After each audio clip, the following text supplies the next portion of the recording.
하기 전에 우리 찬송 한 장 합시다. 한 장 하고 기도하고 우리 시작하겠습니다.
자, 455장 합시다. 455장. 주님의 마음을 본받는 자, 우리 455장 우리 찬송 한 장 하고 시작하도록 하겠습니다.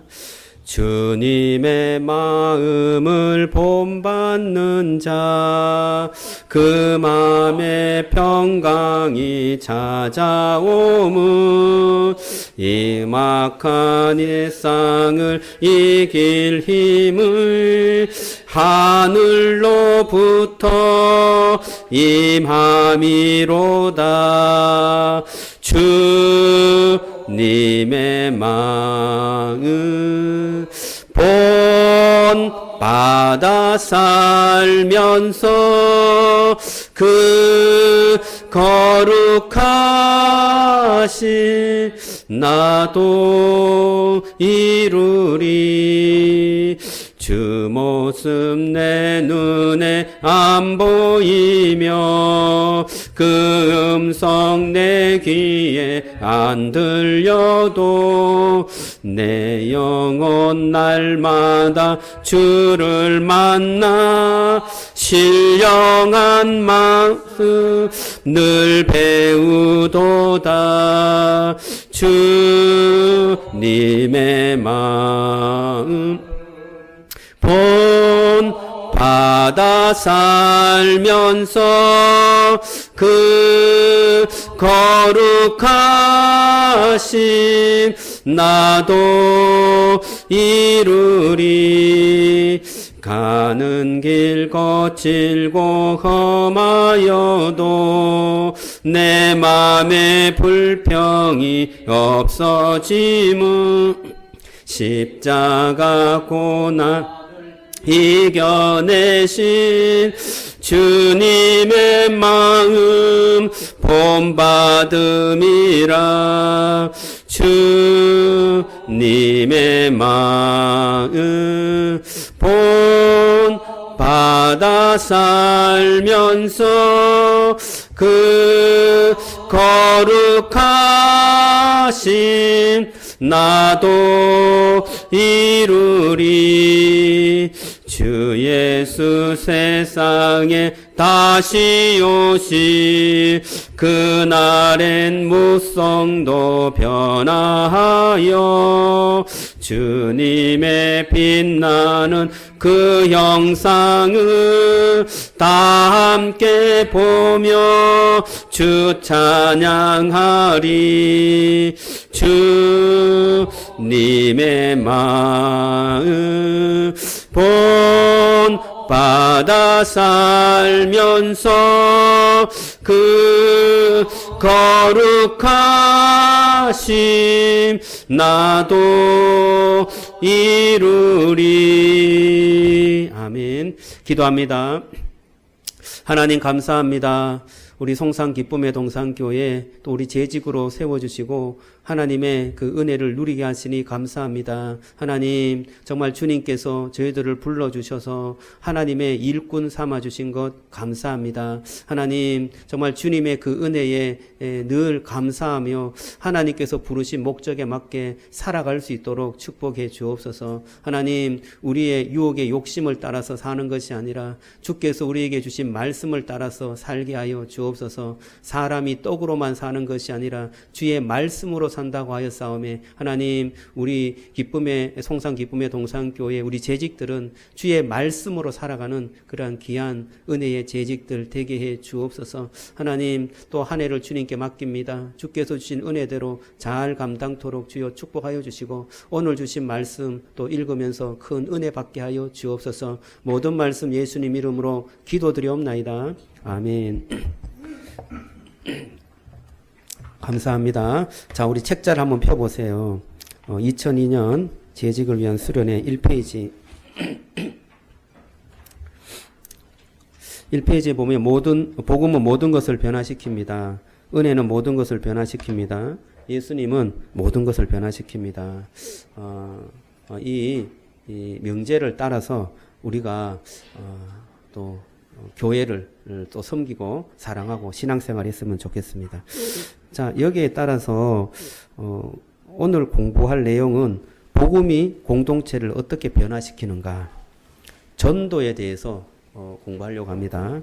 전도는 대안적 도시를 이야기하는 건데 이 대안적 도시가 무엇인가, 또 이 도시를 통하여서 전도가 어떻게 이루어지는가, 그 원리를 오늘 공부하겠습니다.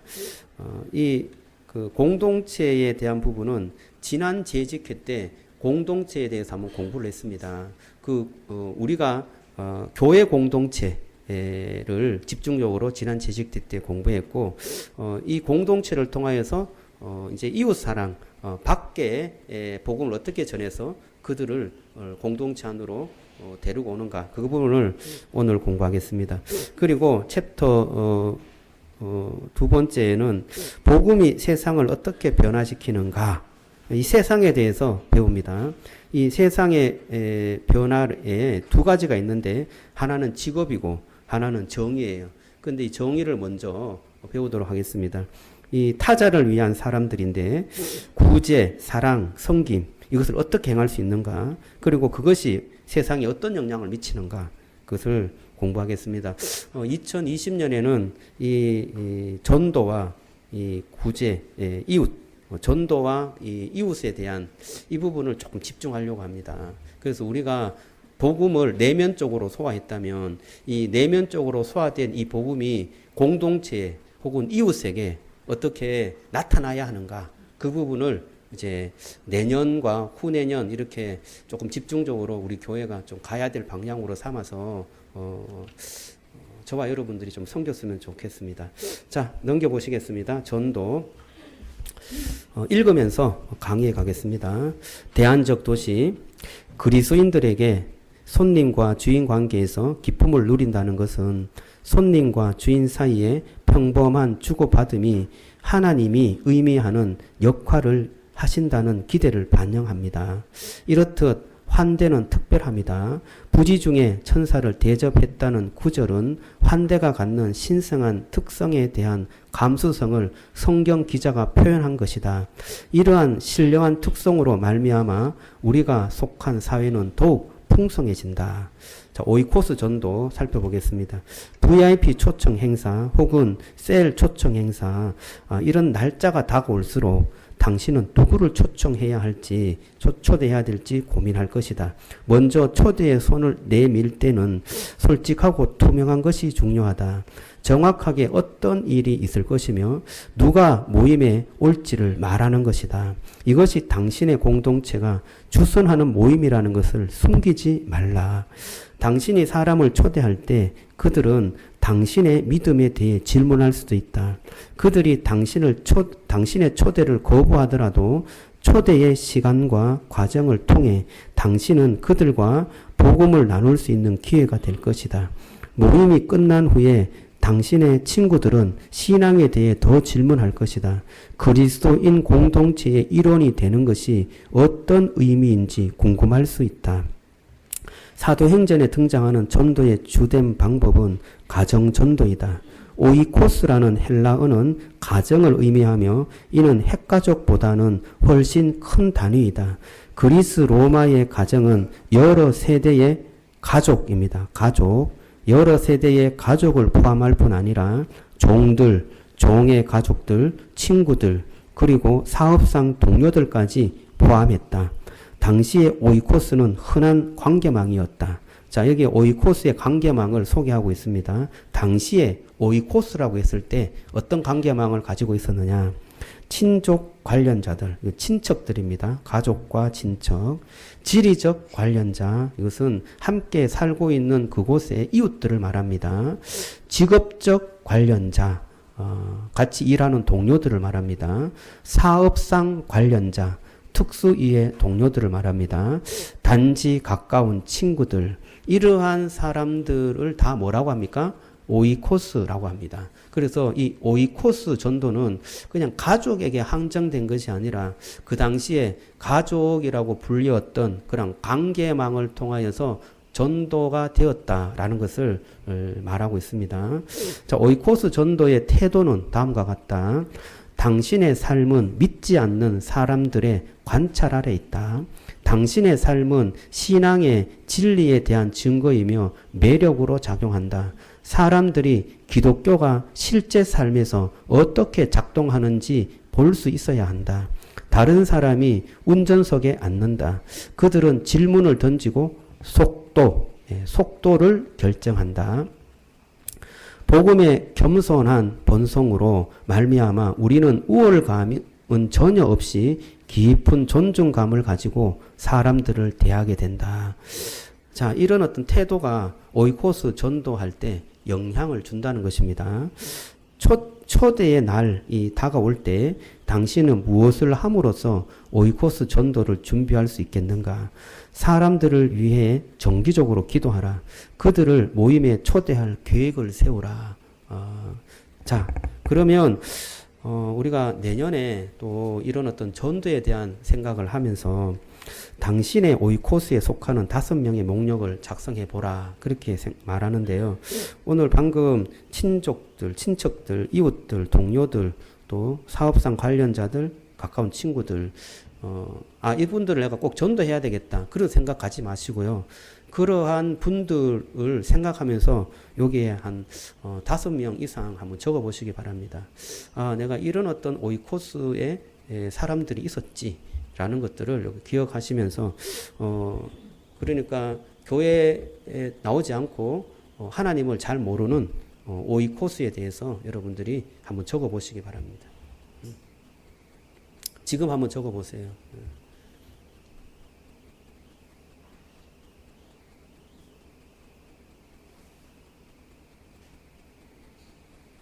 저는 이렇게 한번 적어 봤어요. 옆 학원 원장님, 선생님, 미술, 음악, 태권도, 그리고 동대표, 엔젤리움 부동산 사장님, 성도님들 남편, 가족, 주일학교 어린이 부모님, 옆집 402호 부부, 자형, 형님, 형수님, 처형, 2, 3 부부, 조카들, 뭐 이렇게 한번 적어 봤습니다.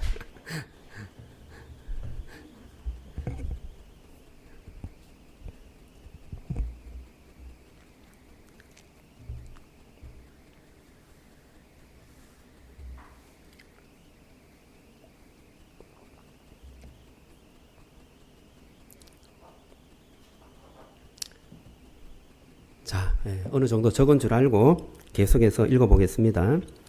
우리는 작년 재직 세미나를 통해 교회가 왕같은 제사장들이요 거룩한 나라요 그의 소유된 백성임을 살펴보았다.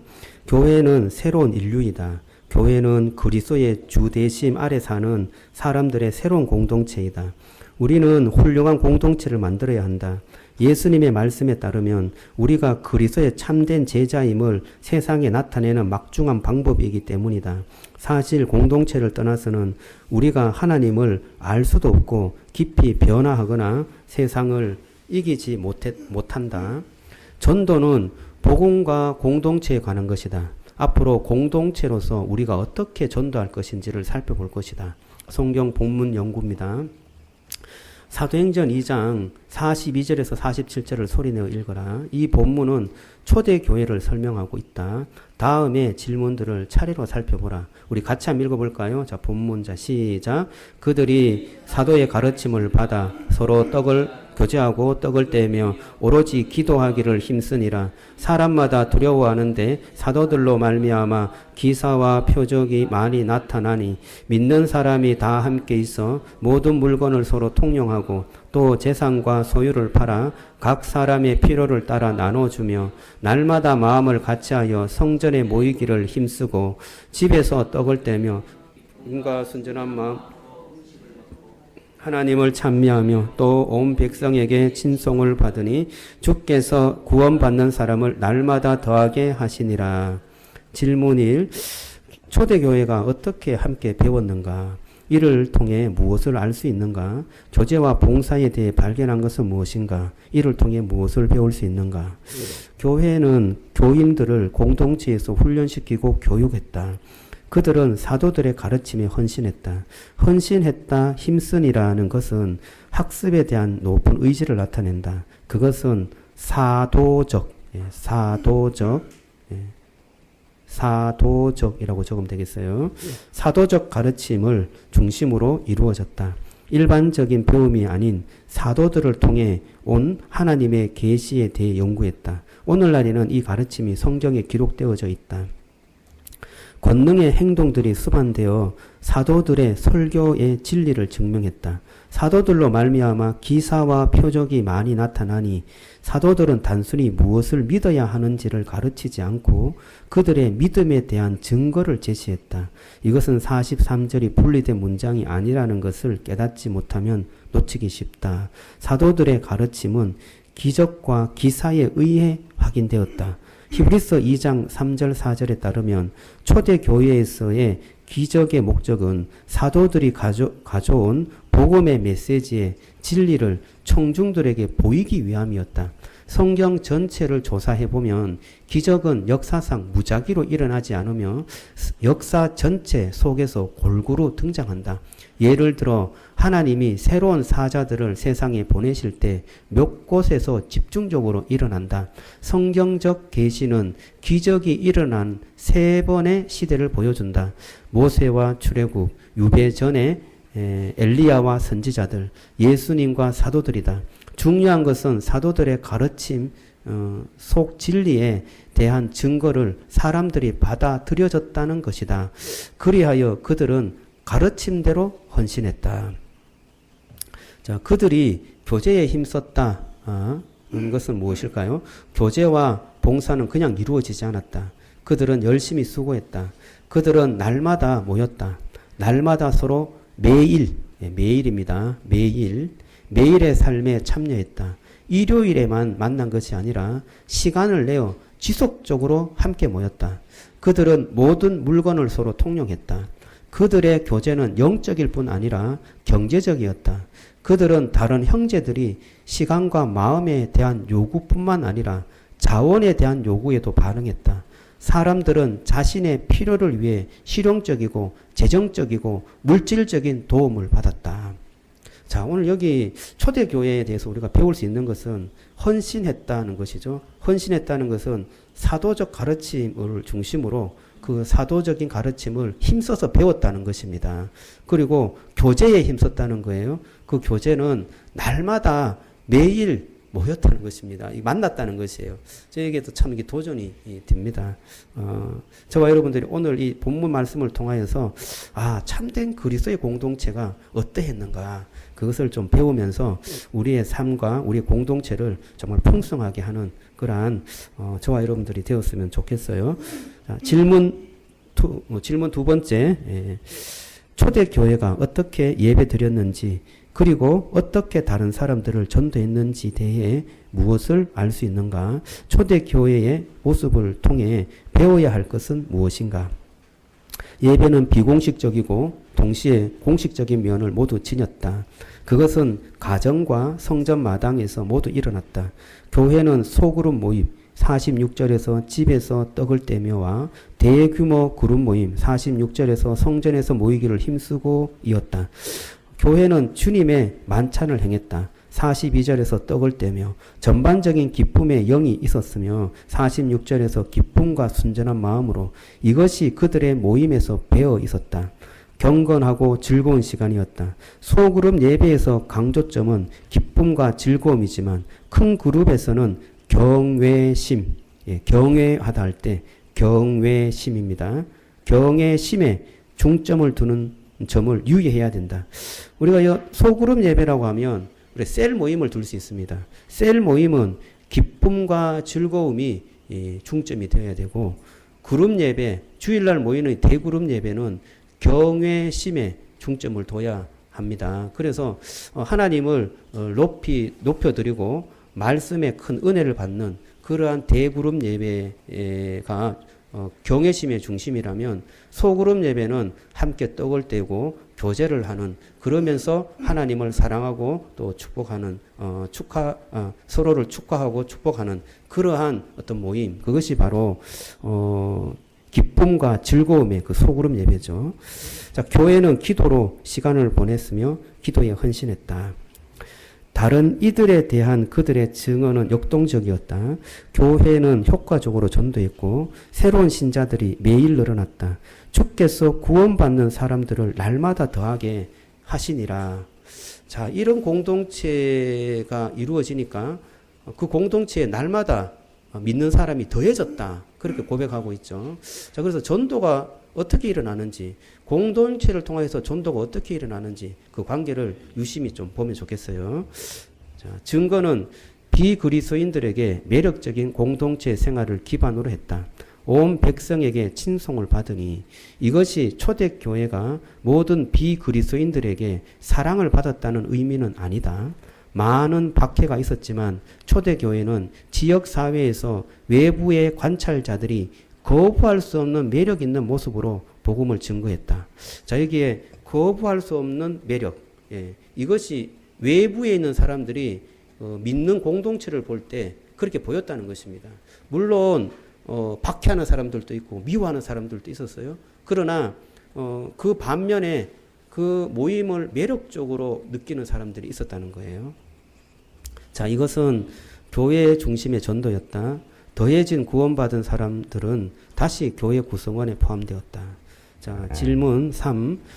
영국 신학자 레슬리 뉴비긴의 말이다. 레슬리 뉴비긴 E라고 건져주세요. 레슬리 뉴비긴 E. 그리고 무엇을 지워주시고 말하고 있는 것은 무엇인가? 레슬리 뉴비긴이 말하고 있는 것은 무엇인가? 갈로의 복음입니다. 복음이 단지 이론이나 세계관이나 또는 단지 종교로 전파되는 것으로는 사회를 위한 공적 진리가 되지 못한다. 사회 안에서 교회에서 구체화될 때 복음은 공적 진리가 된다. 교회는 그리스도 안에 거주하는 동시에 세상의 삶 가운데 참여해야 한다. 자, 이것을 좀 설명해 봅니다. 유비기는 다원주의 사회의 복음이라는 책을 저술했다. 정치와 경제 세계에 대한 기독교적 공격을 요구하는 사람들은 종종 공격의 목적이 권력의 손잡이를 장악하고 통제하는 것이라고 말한다. 우리는 그런 많은 성공적인 혁명을 겪으며 대부분의 경우 압제자와 억압받는 사람들이 역할을 교환하며 일어났다. 기독교의 어떤 혁명, 기독교적 어떤 그 나라, 이런 것들을 주장하면서 뭔가 혁명이 일어나고 뭔가 정치적인 그 권력이 바뀌어질 때 이상하게 그 압제자와 억압받는 사람들의 그 역할이 그냥 교환하는 정도로의 어떤 정치적인 것들이 일어났다는 것입니다. 자, 계속해서 읽어보죠. 왕자는 흔들리지 않았다. 단지 점유한 사람들만이 달라졌을 뿐이다. 그렇다면 왕자는 어떻게 흔들리는가? 오직 복음의 능력만으로 가능하다. 말씀으로 선포되고 실천으로 구현된 복음을 통해서다. 복음을 통해서 어떻게 이 왕자가 움직일 수 있어요? 로마 제국의 시스템으로 구현된 사탄의 권세에 대한 교회의 승리는 권력의 손잡이를 장악함으로 이루어진 것이 아니다. 그것은 희생자들이 콜로세움에서 무릎을 꿇고 예수님의 이름으로 황제입니다. 황제를 위하여 기도했을 때 이루어진 것이다. 콜로세움에서 황제를 위해서 기도하고 그들이 어떻게 되었나요? 죽었어요. 그들은 저항하지 않았고 싸우지 않았습니다. 황제의 권력을 찬탈하려고 무력을 행사하지 않았어요. 그들은 콜로세움에 가서 주님을 믿고 황제를 위해서 기도함으로 죽었습니다. 그 죽음이 로마를 뒤엎었어요. 놀라운 일이죠. 기독교적 공동체를 비유하는 산 위에 있는 동네, 도시라고 하는데요. 우리 성경에는 동네라고 번역했어요. 산 위에 있는 도시의 의미가 무엇인가? 산 위의 도시는 이 세상 사회에 대안적 역할을 할 수 있는가? 우리는 산 위에 있는 도시가 되어야 한다. 그것이 무슨 의미일까? 크리스천들의 공동체를 세상이 볼 수 있도록 산 위의 도시가 되어야 한다는 것의 의미를 알면 참으로 놀랍다. 즉 대안적 도시가 되어 우리의 삶이 빛나서 천국의 도시의 영광을 세상에 보여주어야 한다는 것이다. 언젠가 하나님이 만물을 그리스도의 주권하에 연합시키고 치유하실 것이다. 현재의 교회는 그리스도 아래의 시대가 어떠한가를 보여주는 모델이 되어야 한다. 그것이 대안적 도시, 산 위의 도시이다. 그리스도 아래 통치받는 그 공동체가 어떠한가를 보여주는 모델이 바로 산 위의 도시, 대안적 도시이다는 것입니다. 그런 공동체가 있을 때 바깥에서 볼 때 어떻게 보인다고요? 매력적으로 보인다는 거예요. 그러니까 콜로세움에서 죽어가는 그리스도인들을 보면서 바깥에 있는 사람들이 어떻게 볼까요? 저 사람은 도대체 무엇을 위해서 목숨을 버리는가? 거기에 대한 매력을 갖는다는 것입니다. 자, 계속해서 읽어보겠습니다. 예수님, 갈로 안에 예수님. 예수님이 산 위의 도시에 대해 말씀하신 것은 인간 사회의 대안적 모델, 모든 일을 하는 대안적 방식의 모델이 되라고 하신 것이었다. 일, 성관계, 예술, 갈등 해소 등 모든 것에 있어서 말이다. 오는 시대를 사람들에게 미리 보여주려면 우리에게 필요한 것은 복음을 말하고 이웃을 사랑하는 변화된 공동체가 어디에나 있어야 한다. 동네마다 구석구석마다 말이다. 그러므로 교회 개척, 새로운 공동체 개척이 중요하다. 전도의 가장 효과적인 모델은 교회 개척이라고 말합니다. 그래서 이러한 변화된 그런 공동체, 대안적 모델이 되는 공동체가 동네마다 세워지는 것, 그것을 우리가 목표로 한다면 이 세상을 변화시킬 수 있고 바꿀 수 있다. 그렇게 보는 거죠. 자, 질문 4. 대안도시는 복음을 이야기한다. 다른 사람들에게 예수님에 대해 이야기하는 것을 위축하게 만드는 것은 무엇인가? 어떤 사람들이 유독 당신을 위축하게 하는가? 당신이 예수님에 대해 사람에게 말하는 동기는 무엇인가? 우리가 복음에 대해서 이야기할 때, 우리가 이 복음에 대해서 말해도 되나? 이렇게 위축되는 것이 무엇인가 묻는 것입니다. 첫째, 하나님의 사랑이 우리에게 복음을 나누도록 강권한다. 둘째, 우리는 이미 하나님의 은혜, 갈로 안에 은혜입니다. 은혜를 얻었기 때문에 다른 사람들이 조롱하거나 상처 입을까봐 두려워하지 않는다. 셋째, 다른 사람들과의 주고받음에 겸손함이 있다. 왜냐하면 우리는 오직 은혜로 말미암아 구원받았다는 것을 알기 때문이다. 우리의 뛰어난 통찰력이나 성격 때문이 아니다. 넷째, 우리는 누구든지 심지어 어려운 경우에 대해서도 희망을 품는다. 왜냐하면 우리는 오직 은혜 때문에 구원받았기 때문이다. 다섯째, 우리는 사람들에게 예의 바르며 조심스럽다. 그들을 강요할 필요가 없다. 왜냐하면 그들의 마음을 여는 것은 달변이나 끈기나 개방성이 아니라 하나님의 은혜이기 때문이다. 여러분이 5가지만 마음에 염두에 두면 우리가 위축되지 않을 거예요.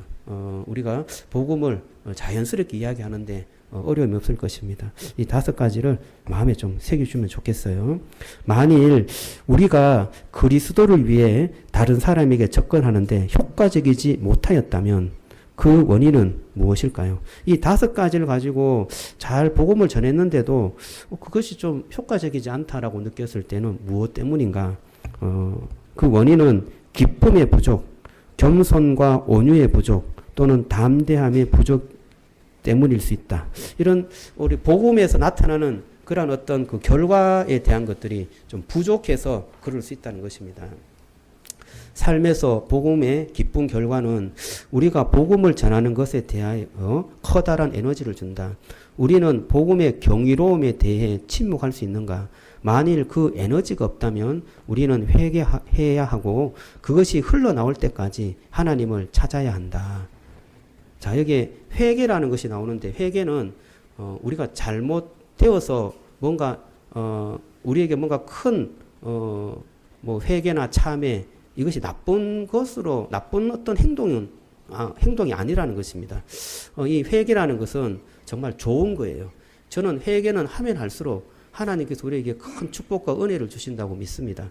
자, 그래서 여기에서 회개하는 것은 우리가 복음을 들었을 때 기쁨이 있어야 되는데 그 기쁨의 그러한 어떤 에너지가 나오지 않는다면 내가 왜 기쁨의 에너지가 나오지 않지? 하나님 무엇 때문입니까? 주님 저에게 기쁨의 에너지를 주십시오 라고 회개하고 기도할 수 있겠죠. 예, 할렐루야. 자, 2번째 보겠습니다. 겸손하게 만드는 복음의 속성은 우리가 우월함 없이 다른 사람들에게 접근하도록 인도한다. 이게 겸손이라는 것은 다른 사람과 만날 때 되게 편하게 해줍니다. 내가 우월하지 않기 때문에 다른 사람을 존중하면서 만날 수 있죠. 자, 우리가 선을 통해서가 아닌 하나님의 은혜로만 구원받았기 때문에 종종 다른 사람들에게서 지혜와 긍휼을 얻을 것을 기대한다. 믿지 않는 사람도 혹은 우리보다 못 배운 사람도 혹은 길거리에 나와 앉아있는 사람들도 만나보면 그들에게서 배울 것이 있다는 거예요. 그런 마음 자세로 다가가면 그들과 충분히 대화할 수 있다는 것입니다. 자, 그렇게 그런 자세로 다가간다는 것이죠. 우리 안에 겸손과 존경이 있는가? 그렇지 않다면 우리가 전하는 복음은 효과적이지 못할 것이다. 복음 때문에 경험하게 되는 사랑은 다른 사람들의 거절, 갈로 안에 거절이에요. 거절에 대한 두려움을 제거한다. 복음 전파에 대한 담대함이 증가하고 있는가? 그렇지 않다면 우리는 두려움이 줄어들 때까지 회개하고 복음에 대해 묵상하고 우리를 향한 하나님의 용서에 대해 생각해야 한다. 질문 5. 아프리카의 목사이며 교회 개척가인 프랭크 리티프는 이렇게 썼다. 그리스도 없는 사람들은 지옥에 간다. 우리가 정말 이것을 믿는다면 우리는 위험을 감수해야 하며 모험을 해야 한다. 실패할 각오를 해야 한다. 지도력 있는 성교학자인 피터 와그너는 이렇게 말한다. 새로운 교회를 개척하는 것은 하늘 아래 가장 효과적인 전도, 갈로 안에 전도입니다. 전도 방법이다. 새로운 교회를 시작하는 것이 사람들을 전도하는 좋은 방법인지 생각해보라. 종종 새롭게 시작하는 교회는 사명감이 강하다. 더 많은 그리스도인들이 리더십의 자유를 누릴 수 있다.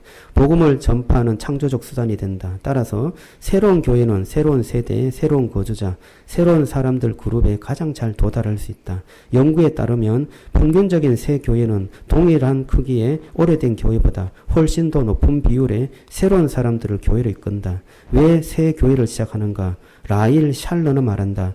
교회 개척을 최우선 과제로 삼는 가장 중요한 단서는 이것이 교회에 다니지 않는 사람들에게 복음을 전하는 가장 효과적인 수단이기 때문이다. 많은 연구 결과들이 보여주는 바는 새로운 교회의 새로운 신자들의 60에서 70%는 그전까지 예배에 적극적으로 참여하지 않았던 사람들이다. 대조적으로 많은 기성교회들의 새로운 장년 세가족은 대부분 다른 교회에서 옮겨온 사람들이 구성한다. 신약의 전도적 도전들 중 가장 많은 것들이 교회를 개척할 것을 요구한다는 사실을 주목하라. 예를 들어 지상명령은 제자를 삼는 것이 아니라 세례를 베풀라는 명령이다. 사도행전과 다른 곳에서 세례란 책임감과 경계선을 지난 예배 공동체에 들어온다는 것을 분명히 한다. 예, 세례는 공동체에 들어오는 것이죠. 자, 여기 이 부분을 읽으면서 우리 교회를 한번 생각해 봤어요. 우리 교회에 우리 성도님들이 60~70%가 예배에 적극적으로 참여하지 않았던 사람들이 우리 교회에 참여했는가 한번 생각해 봤어요. 혹시 여러분 우리 교회에 등록하기 전에 예배를 그렇게 적극적으로 잘 드렸는 분들이 있는 반면에 잘 드리지 못했던 분이 있는 것 같아요. 그죠? 혹시나 가슴에 한번 손을 얹고 내가 예배를 잘 드렸는가 한번 생각해 보세요. 개척교회가 되면 이렇게 예배에 헌신되지 않았던 분들이 들어와서 예배에 헌신하는 경우가 많이 생깁니다. 대형 교회일수록 예배의 헌신율이 떨어집니다. 그런 것을 보면 개척해야 될 이유가 분명하죠. 물론 고효율이 듭니다. 돈이 되게 많이 드는 그런 전도 방법인데 그럼에도 불구하고 동네 곳곳에 건강한 교회를 개척하는 것이야말로 이 세상의 사회를 변화하고 또 산위의 도시로서 공동체를 만들어가서 그 예배 드리지 못하는 사람들이 예배 드릴 수 있도록 도전하는 그러한 정말 전초적 기지, 그것이 바로 교회여야 한다는 것을 우리가 알 때 계속 교회 개척을 해야 되는 것입니다. 자, 질문 6. 그리스도가 지상에 다시 오실 때 현세는 완전히 끝나고 내세는 완전히 도래할 것이다. 그 사이에 우리는 사실상 두 세대 사이를 살고 있다. 이것은 두 세대가 중첩하는 시대이다. 우리가 내세에 충분히 초점을 두지 않을 때 생기는 오류는 무엇인가? 왜곡된 감정이나 잘못된 습관에 대한 결과는 무엇인가? 우리가 현세에 충분히 초점을 두지 않을 때 어떤 잘못들이 생기는가? 존 스토트는 다음과 같이 적용을 제안했습니다. 개인적 변화와 성장. 성령님, 갈로의 성령님은 이미 우리 안에 들어와 계시고 우리의 타락한 본성과 이기심을 이기게 하신다. 그래서 우리는 누구나 변화될 수 있고 노예화된 습관이 극복될 수 있다는 확신을 가져야 한다. 다른 한편으로 타락한 본성은 우리 안에 남아 있으며 다가올 시대가 전까지 결코 사라지지 않을 것이다.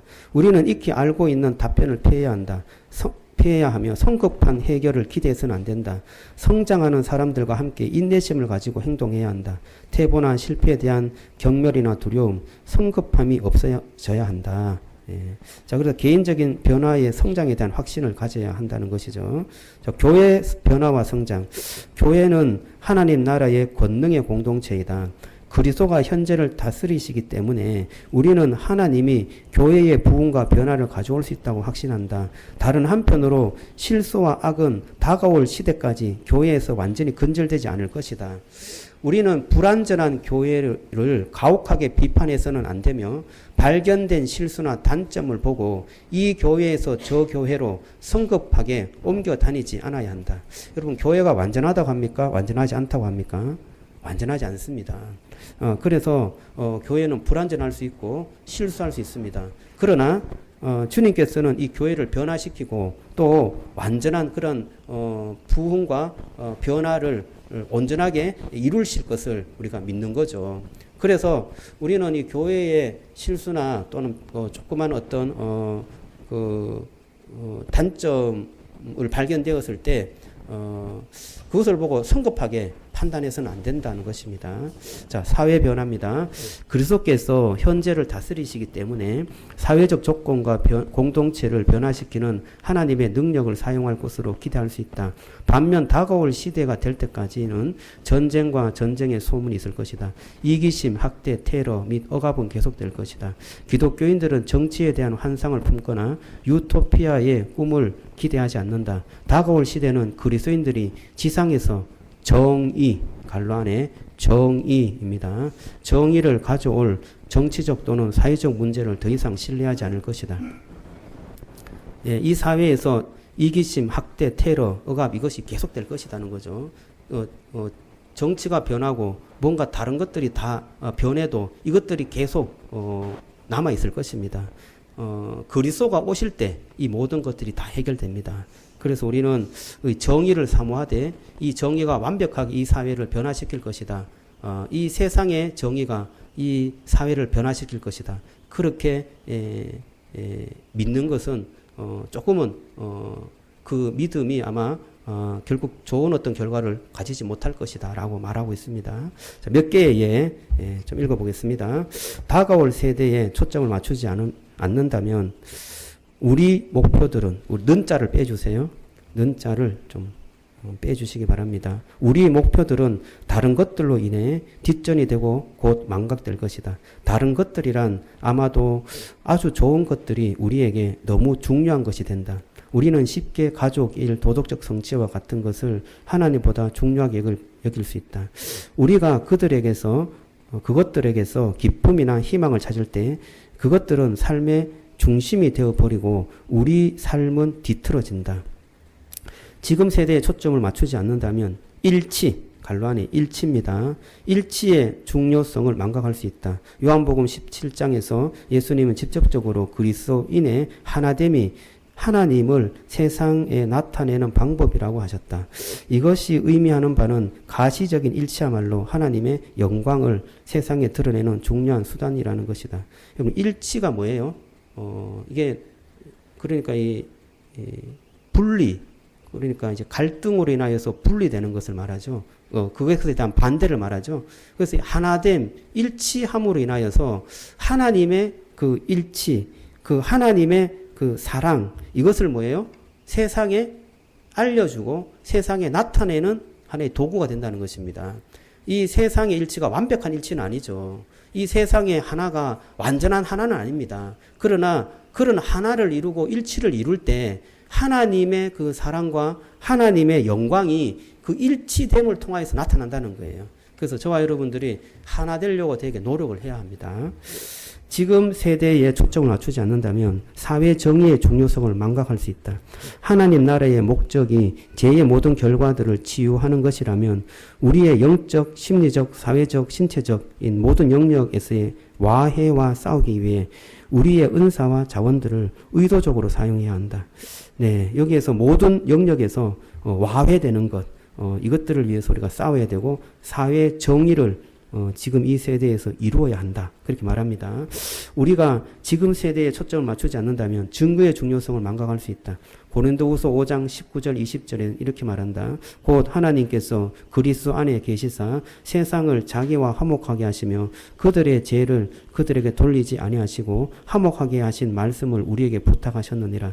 그러므로 우리가 그리스도를 대신하여 사신이 되어 하나님이 우리를 통하여 너희를 권면하는 것 같이 그리스도를 대신하여 간청하노니 너희는 하나님과 화목하라. 우리는 그리스도의 사신이다. 화목하게 하는 사신이 되죠. 이 화목하게 하는 사신이 증거의 능력이 되는 것입니다.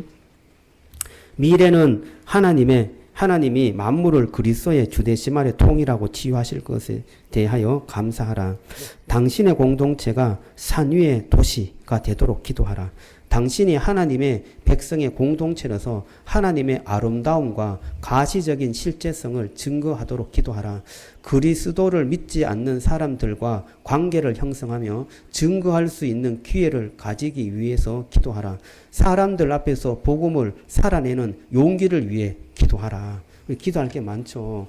저와 여러분들이 이런 공동체를 유지하고 이런 공동체에 내가 헌신하도록 내가 기도하고 또는 그러한 어떤 삶을 살아가면서 다른 공동체 밖에 있는 사람들이 공동체 안으로 들어올 수 있도록 기도해야 된다. 그렇게 말합니다. 자, 한 챕터 끝났는데요. 여러분 어떻게 좀 쉬는 시간 가질까요? 계속 할까요? 어디요? 몇 페이지요? 6페이지. 9페이지. 9페이지에, 두 가지. 죄송합니다. 두 가지 전략. 예, 전략. 요걸 제가 안 읽었나요? 그래요. 이걸 제가 못 읽었네요. 역사상 가장 위대한 선교사였던 바울은 다소 단순한 두 가지 전략을 갖고 있었어요. 첫째, 그는 지역에서 가장 큰 도시로 갔고, 둘째, 그는 각 도시마다 교회를 세웠다. 바울이 그렇게 한 후에 한 지역에서 복음을 편만하게 전하였으며, 이 지방에서 일할 곳이 없다고 말했다. 이것은 바울이 두 가지 기준이 되는 원칙을 가졌다는 것을 의미한다. 지역에 영향을 미치는 가장 좋은 방법 중 하나는 주요 도시를 통하는 것이고, 도시에 영향을 미치는 가장 좋은 방법 중 하나는 교회를 세우는 것이다. 이것을 성취한 후에 그는 계속 전진했다. 두 가지 전략을 갖고 있었는데, 하나는 큰 도시, 그 지역에서 가장 큰 도시를 전도의 타겟으로 삼았고, 그 큰 도시에 교회를 세웠다면 또 다른 지역의 큰 도시로 갔다는 것입니다. 그래서 교회 개척의 원리를 도시 중심적이고, 또 그 도시에서 교회를 세우는 것을 중심으로 한다면 지역 복음화에 조금 큰, 그러니까 방법적인 영향력을 더 가질 수 있다, 그렇게 봅니다. 자, 여러분 조금 쉬고요. 우리 앞뒤 좌우에 어깨를 좀 한번 주물러 주시면 좋겠어요. 잠도 오고 공기도 탁탁하고, 조금 이렇게 집중력도 안 생기는데, 자, 그래요. 한번 어깨도 한번 주물러 주시고, 등도 좀 주물러 주시고, 한 5분 동안 조금, 쉬도록 하겠습니다.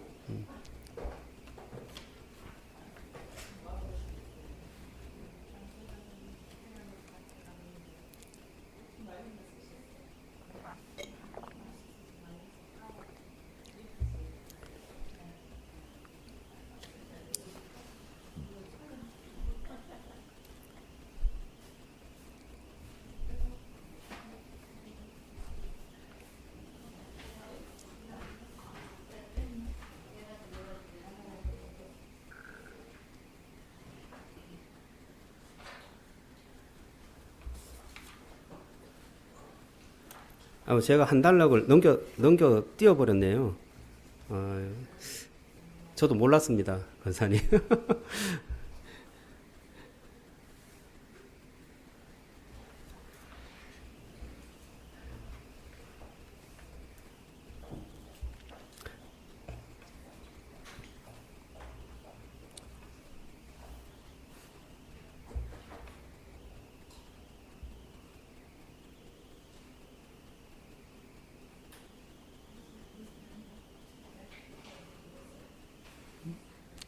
물 좀 주세요. 다 먹었어요.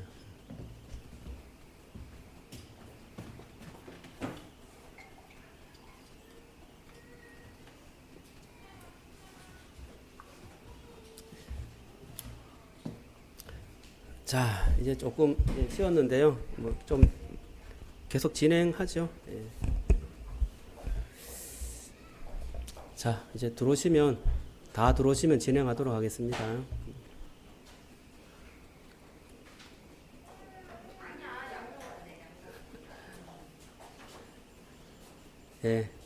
자, 이제 착석하시고요. 진행하도록 하겠습니다. 12페이지 정의 보겠습니다.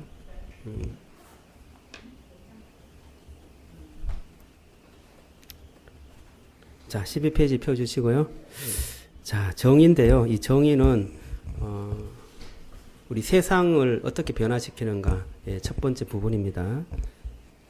타자를 위한 사람들, 정의. 사람아, 주께서 선한 것이 무엇임을 보이셨나니 여호와께서 내게 구하시는 것은 오직 정의를 행하며 인자를 사랑하며 겸손하게 내 하나님과 함께 행하는 것이 아니냐. 모든 피조물이 하나님의 나라와 샬롬을 경험하기를 원하는 열망 가운데 하나님은 특별한 긍휼과 보호를 가난한 사람들과 소외된 사람들에게 성경 전체를 통해 나타내신다. 정의라는 과제를 통하여 정의를 행하며 인자를 사랑하며 사는 것이 무엇인지에 대해 생각하도록 하자. 다음은 팀 켈러의 여리고 가는 길의 한 부분을 발췌하였다. 은혜의 복음은 그 은혜를 받은 자들에게 두 가지 큰 영향을 미친다. 이들은 자격 없는 하나님의 원수, 관로 안에 원수입니다. 하나님의 원수인데도 자비를 받는 것을 아는 사람들이다. 그러므로 가장 자격 없고 까다로운 사람들에게도 사랑의 마음을 품어야 한다. 창녀, 알코올 중독자, 재소자, 약물 중독자, 미혼모, 노숙자, 난민들을 바라보는 그리스도인은 자신이 거울을 보고 있다는 것을 안다. 어쩌면 그 그리스도인은 평생 존경받는 중산층 인사로 살았는지도 모른다. 그러나 상관없다. 그는 이렇게 생각한다. 신체적으로나 사회적으로는 이들과 전혀 다른 모습이었지만 영적으로는 다를 바가 없었다. 그들은 소외된 자들이었고 나도 과거에 마찬가지였다. 네, 이 소외된 사람들, 조금 같이 함께 못할 그런 사회적 지위가 낮은 사람들을 볼 때 그리스도인들은 거기에 상관할 바가 아니다. 나도 예전에 영적으로는 마찬가지였다. 그렇게 생각하면서 그 원수와 또 자격 없는 사람들이라고 생각하는 모든 사람들에게 그 은혜의 복음 또 자비 이것을 함께 나누는 사람들이다. 그렇게 말하죠. 오늘날 많은 사람들이 가난한 사람들 중에서도 자격 있는 이들을 구제하는 데 관심을 둔다. 사람들의 자립을 돕기 위해 우리가 도와야 하는 것은 사실이다. 이 문제는 나중에 다시 자세히 다루겠다. 또한 우리가 궁핍한 그리스도인 형제를 도와야 할 의무가 있는 것처럼 세상 모든 가난한 자들을 돌볼 의무예요. 의미가 아니라 의무가 없다는 것도 사실이다. 하지만 갈로 안에는 자비입니다. 자비 사역에서 자격이라는 말을 사용할 때는 매우 주의해야 한다. 과연 우리는 하나님의 자비를 받을 자격이 있었는가? 정말로 자격이 충분한 사람이었다면 엇을 넣어야 되겠죠? 사람이었다면 그 사람에게 베푸는 도움이 자비인가? 조나단 에드워즈는 그리스도인의 자선 의무에 반대하는 사람들에게 답하는 글을 썼다. 어떤 사람이 왜 내가 자기 죄로 인해 가난한 사람을 도와야 하는가? 라고 의의를 제기했다. 이에 에드워즈는 다음과 같이 대답했다. 그들이 악한 태만과 방탕, 게으름과 방종 때문에 그렇게 갈로 안에는 가난입니다. 가난하게 되었다고 해도 계속해서 그 안에 빠져 있지 않는 한 그들을 구조해야 할 의무가 우리에게 사라지지 않는다. 우리가 그리하지 않으면 그리스도가 우리를 사랑하신 것처럼 서로 사랑하라라는 규율에 정반대로 행동하는 셈이다. 그리스도는 우리를 사랑하사 불쌍히 여기셔서 우리의 어리석음과 악함으로 자초한 욕망과 비참함으로부터 우리를 구하려고 목숨을 버리셨다. 은혜를 아는 그리스도인들은 자격 없는 가난한 자들을 쉽게 포기할 수 없다. 그리스도의 자비는 가치에 근거하지 않는다. 오히려 그 자비가 우리를 가치 있게 만든다. 따라서 우리도 일정한 가치 기준에 도달한 사람들에게만 자비를 베풀어서는 안 된다. 누가복음 6장 32절에서 36절은 이 원리를 선명하게 설명해 준다. 여기에서 예수님은 원수를 사랑하라고 말씀하신다. 이 사랑은 행동으로 나타나야 한다고 매우 구체적으로 말씀하신다. 원수라도 필요하다면 돈을 구워주고 그들을 선대해야 한다.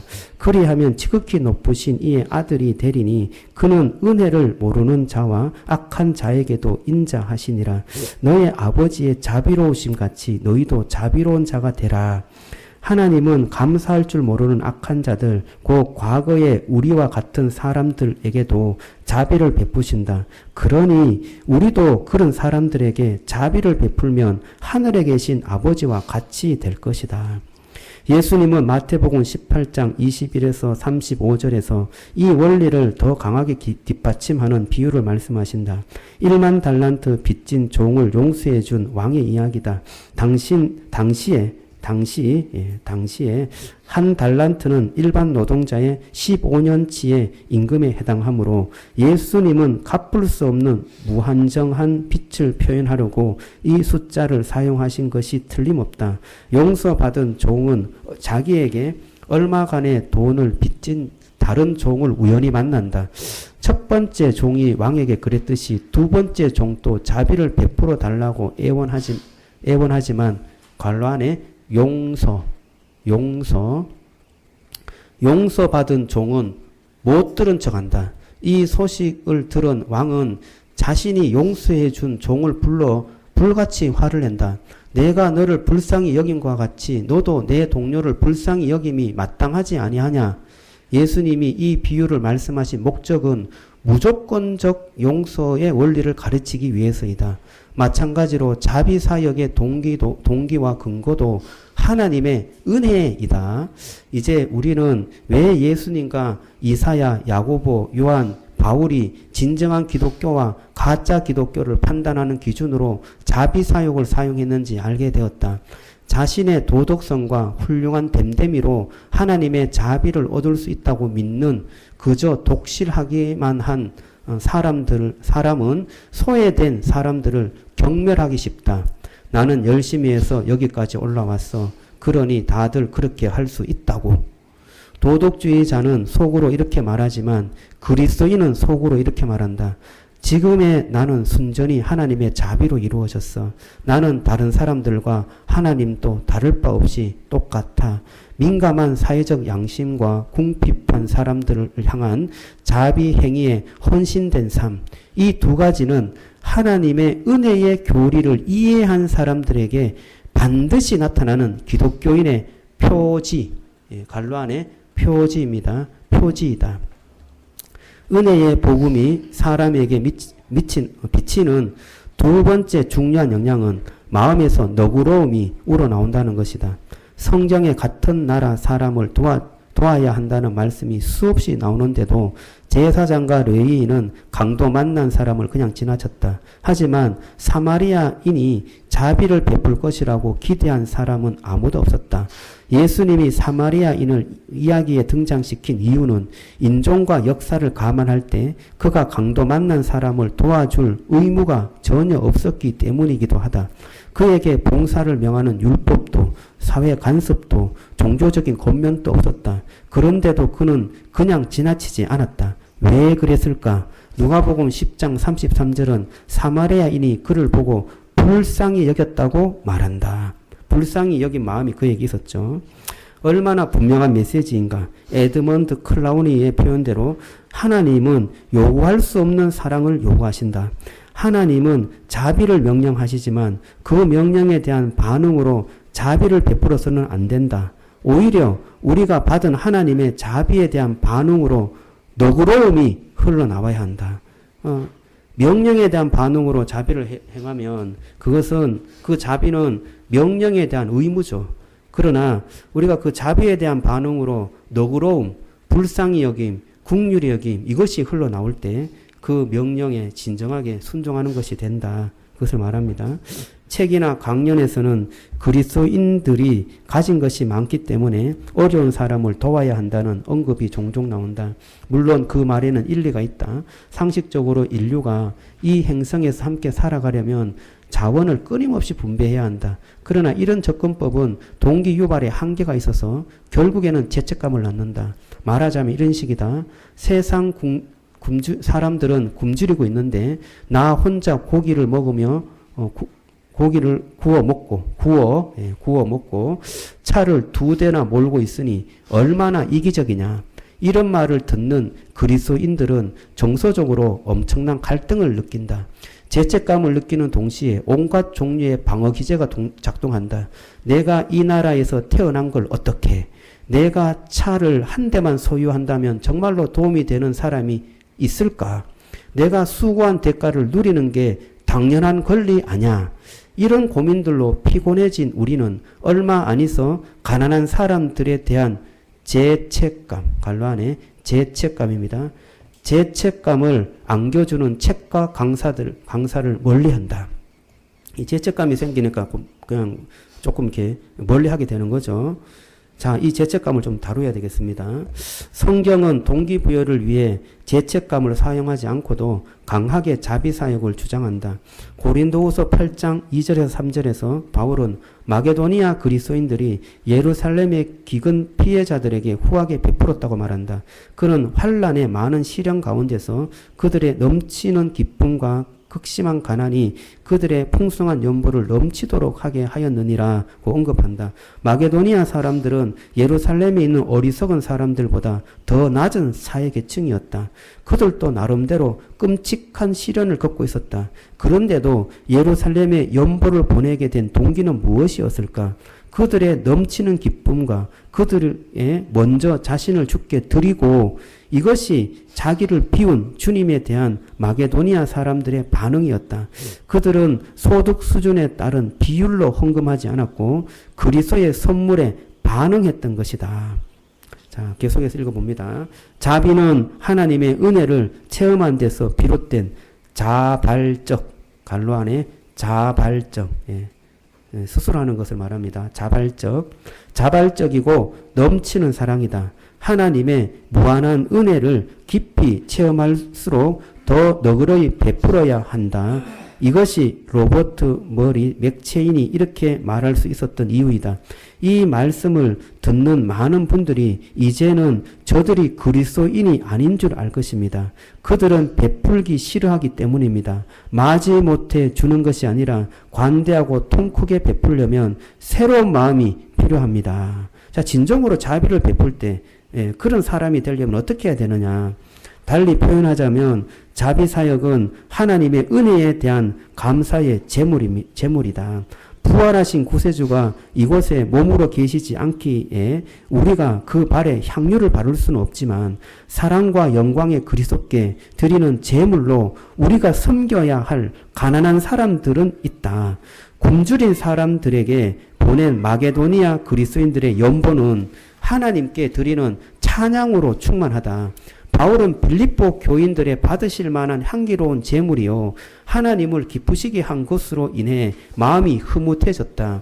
히브리서 기자는 경제적 나눔이 곧 찬송의 제사라고 가르친다. 그러니까 이 나눔과 이 다른 사람을 위한 섬김, 이것이 주님을 향한 섬김이다. 그렇게 보는 겁니다. 왜 너그러운 베품이 그리스도인의 표지인가? 죽을 병 걸린 사람이 있다고 상상해보자. 의사는 환자를 확실히 고칠 수 있는 약이 있다고 알려준다.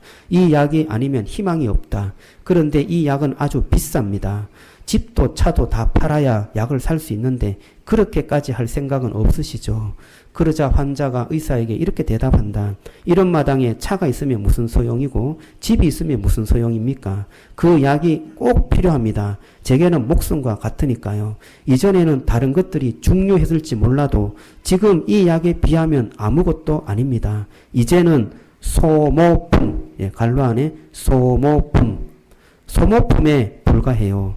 약을 꼭 구해 주십시오. 다른 것은 이제 소모품이 내 목숨과 연관되어 있는 이 약이 가장 소중하다는 것입니다. 사도 바울은 믿는 너희에게 예수님이 보배라고 말한다. 하나님의 은혜 때문에 그리스도가 우리에게 너무나 귀한 존재이시다. 이제 그분을 위해서라면 우리 재산이나 시간쯤은 얼마든지 소모해도, 야가 아니고 돕니다. 소모해도 괜찮다. 과거에는 이런 것들이 행복에 꼭 필요했지만 더 이상은 아니다. 성경 전반에서는 우리의 이웃에 대해 어떻게 말씀하는가? 태초의 성경은 우리가 가난한 이들, 소외된 이들, 외면당한 이들에 대한 자비에 참여해야 함을 보여준다. 성경 전체에서 이 주제에 대한 괴가를 살펴보자. 창조와 타락, 아담과 하와는 모든 생물을 다스리라는 명령을 받았다. 그러나 창세기 3장에서 죄가 하나님과의 영적 소외를 일으켰고 감정적 소외가 내면에서 생겨나 사회적 소외가 서로에게 일어났다. 자연스럽게 물리적 소외가 자연에 나타났음을 우리는 본다. 갈로 안에 타락입니다. 타락의 결과로 인류는 하나님과 단절되어 하나님을 아는 지식에 거부감을 가지며, 자기며가 아니고 가지며 죄책감이 생겨났다. 남자와 여자는 자신들로부터 단절되어 정체성을 상실하고 의미를 상실하며 불안과 공허를 겪게 되었다. 사람들은 다른 사람들로부터 단절되어 전쟁과 범죄, 가족 붕괴, 억압과 불의를 겪게 되었다. 마지막으로 인류는 자연으로부터 단절되어 굶주림, 질병, 노화, 그리고 신체의 죽음을 경험하게 되었다. 하나님은 구원이 이 모든 죄의 영향들을 치유하는 것임을 나타냈다. 자, 그래서 타락되었고 그 죄의 결과들이 우리 하나님과의 단절을 야기시켰다. 그렇게 말하죠. 자, 족장시대 아브라함의 씨앗은 요셉을 통하여 빈곤을 통하여 나라들에게 축복이 된다. 이 시기에 살았던 욥은 하나님의 심판이 가난한 사람들을 잊은 이들에 임한다는 것을 알고 있었다.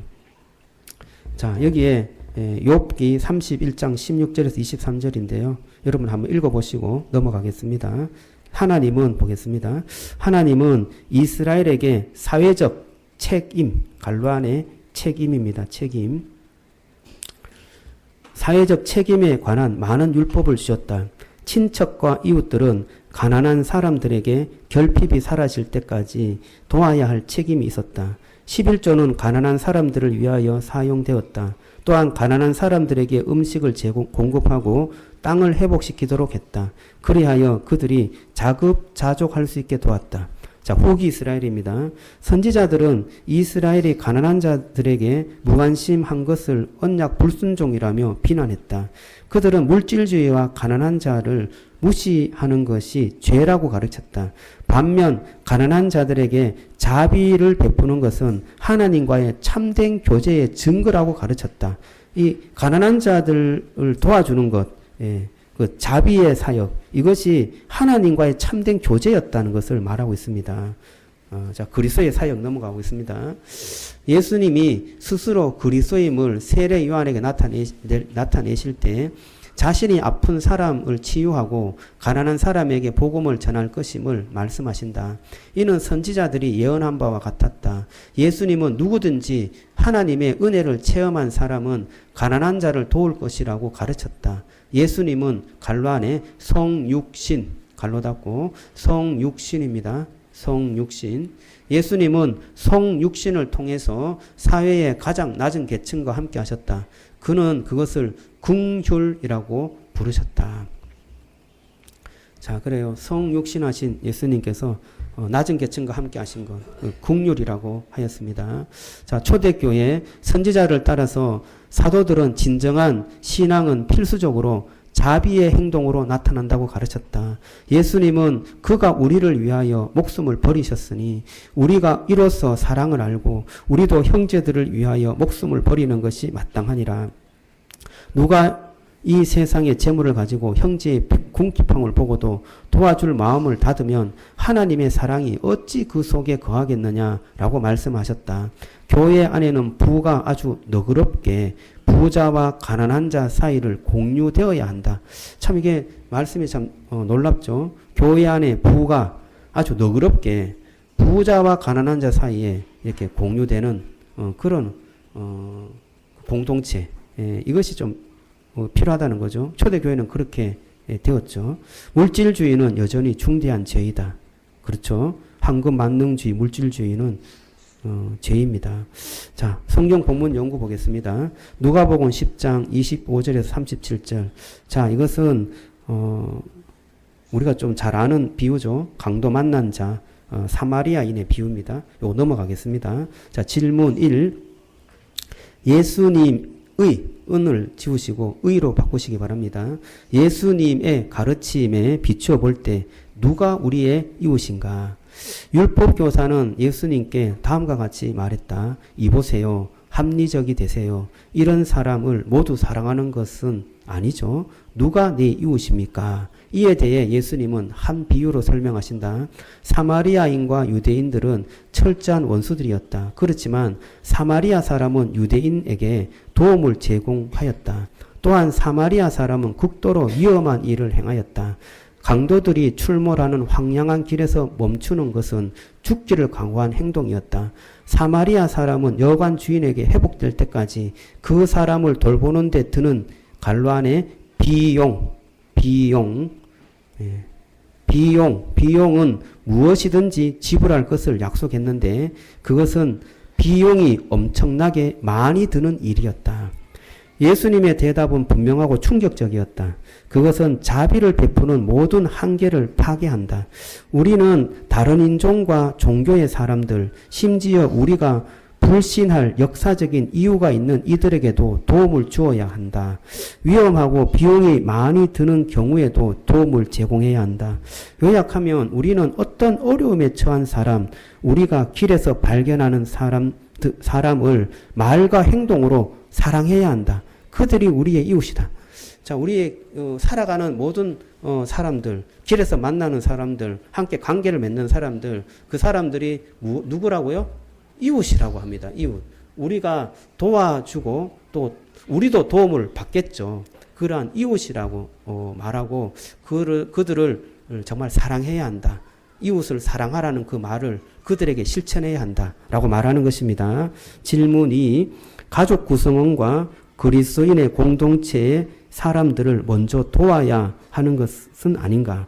자, 그러면 우리 가족들하고 우리 믿는 공동체를 먼저 도와야 하는 것이 아닙니까? 라고 질문을 했어요. 자, 물론 가족 혹은 그리스도인들에 대해 훨씬 더 깊이 개입할 것이다. 그 말은 당연하다는 것입니다. 꼭 그렇게 해야 된다는 것이죠. 그러나 예수님은 우리가 배타적이 되는 것을 금하신다. 배타적이라는 말은 거부하는 것을 말해요. 거부하는 것. 우리가 가족이나 공동체를 우선시하는 것은 당연한데 외부에 있는 사람이나 이웃을 배타적으로 거부하는 것은 잘못되었다는 것이에요. 그들을 거부하지 말고 수용하고 받아들여라. 그것을 말하는 것입니다. 그것을 우리 공동체, 우리 가족을 사랑하지 않고 다른 사람을 사랑하라. 그 말이 아니다는 거예요.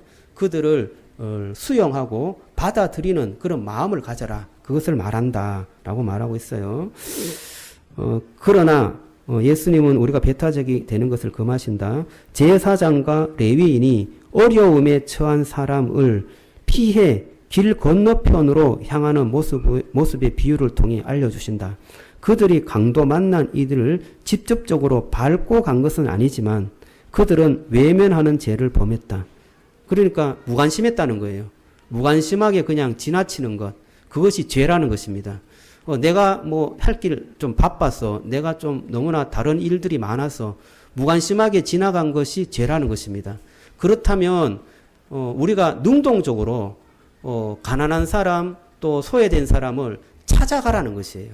그냥 내 갈 길만 바빠서 하는 일은 우리가 그 사람을 무시하는 것이고 외면하는 것이므로 죄를 범하는 것이다. 그것을 말하는 것입니다. 이게 굉장히 도전적이죠. 왜냐하면 그는 그들의 길, 갈로 안에 길입니다. 길에 있기 때문이다. 마찬가지로 우리가 사는 곳에 누구나 우리의 길이 있다. 다른 사람들의 필요에 대해서 배우지 않거나 어떤 방식으로든 개입하지 않는다면 우리는 이 비유의 제사장과 레위인과 다를 것이 없다. 그러니까 그 사람들의 무리, 그 사람들의 생활 양식, 그것을 배우고 알려고 노력하고 거기에 개입해야 한다는 것이에요. 그래야 그들을 진정하게 도와줄 수 있다는 것입니다. 질문 3. 예수님은 우리의 이웃에게 자비를 나타내는 것에 있어서 참된 동기는 무엇이어야 한다고 예시하였는가? 예수님이 이 이야기를 유대인에게 말씀하셨다는 것을 기억해야 한다. 유대인을 비유에 등장시켰을 때 놀라운 반전이 생긴다. 만일 이 비유가 이렇게 끝난다면 어떻게 하겠는가? 사마리아인이 맞아서 반쯤 죽게 되어 길에 누워 있었다. 그 길에 유대인이 지나갔다. 듣는 유대인들은 이렇게 말했을 것이다. 말도 안 됩니다. 나는 그런 일을 절대 하지 않을 것입니다. 사마리아인은 우리를 미워하고 우리는 그들을 혐오합니다. 우리는 원수 사이입니다. 유대인과 사마리아인이 관계가 안 좋죠. 그래서 사마리아인이 죽어가고 있는데 유대인이 지나갔다고 생각해 보자는 거예요. 그러면 그 유대인은 반발할 거예요. 우리는 사마리아인하고 친하지 않기 때문에 우리는 그렇게 도와주지도 않고 또 도울 생각도 없습니다. 그렇게 말할 거라는 것입니다. 자, 대신에 예수님은 듣는 사람을 거리의 피해자로 세우셨다. 그래서 비유는 이렇게 진행된다. 상상해보라. 당신이 맞아서 반쯤 죽게 되어 길에 누워 있었다. 만일 당신의 유일한 희망이 누군가에게 도움을 받는 것밖에 없다고 생각해 보자. 그 누군가는 당신에게 채무감을 느낄 관계가 아니다. 오히려 그 반대로 증오의 빛이 있는 관계이다. 만일 당신의 유일한 희망이 당신이 짓밟을 온갖 이유를 가진 사람에게서 거저 받은 은혜라고 생각을 해보자. 예.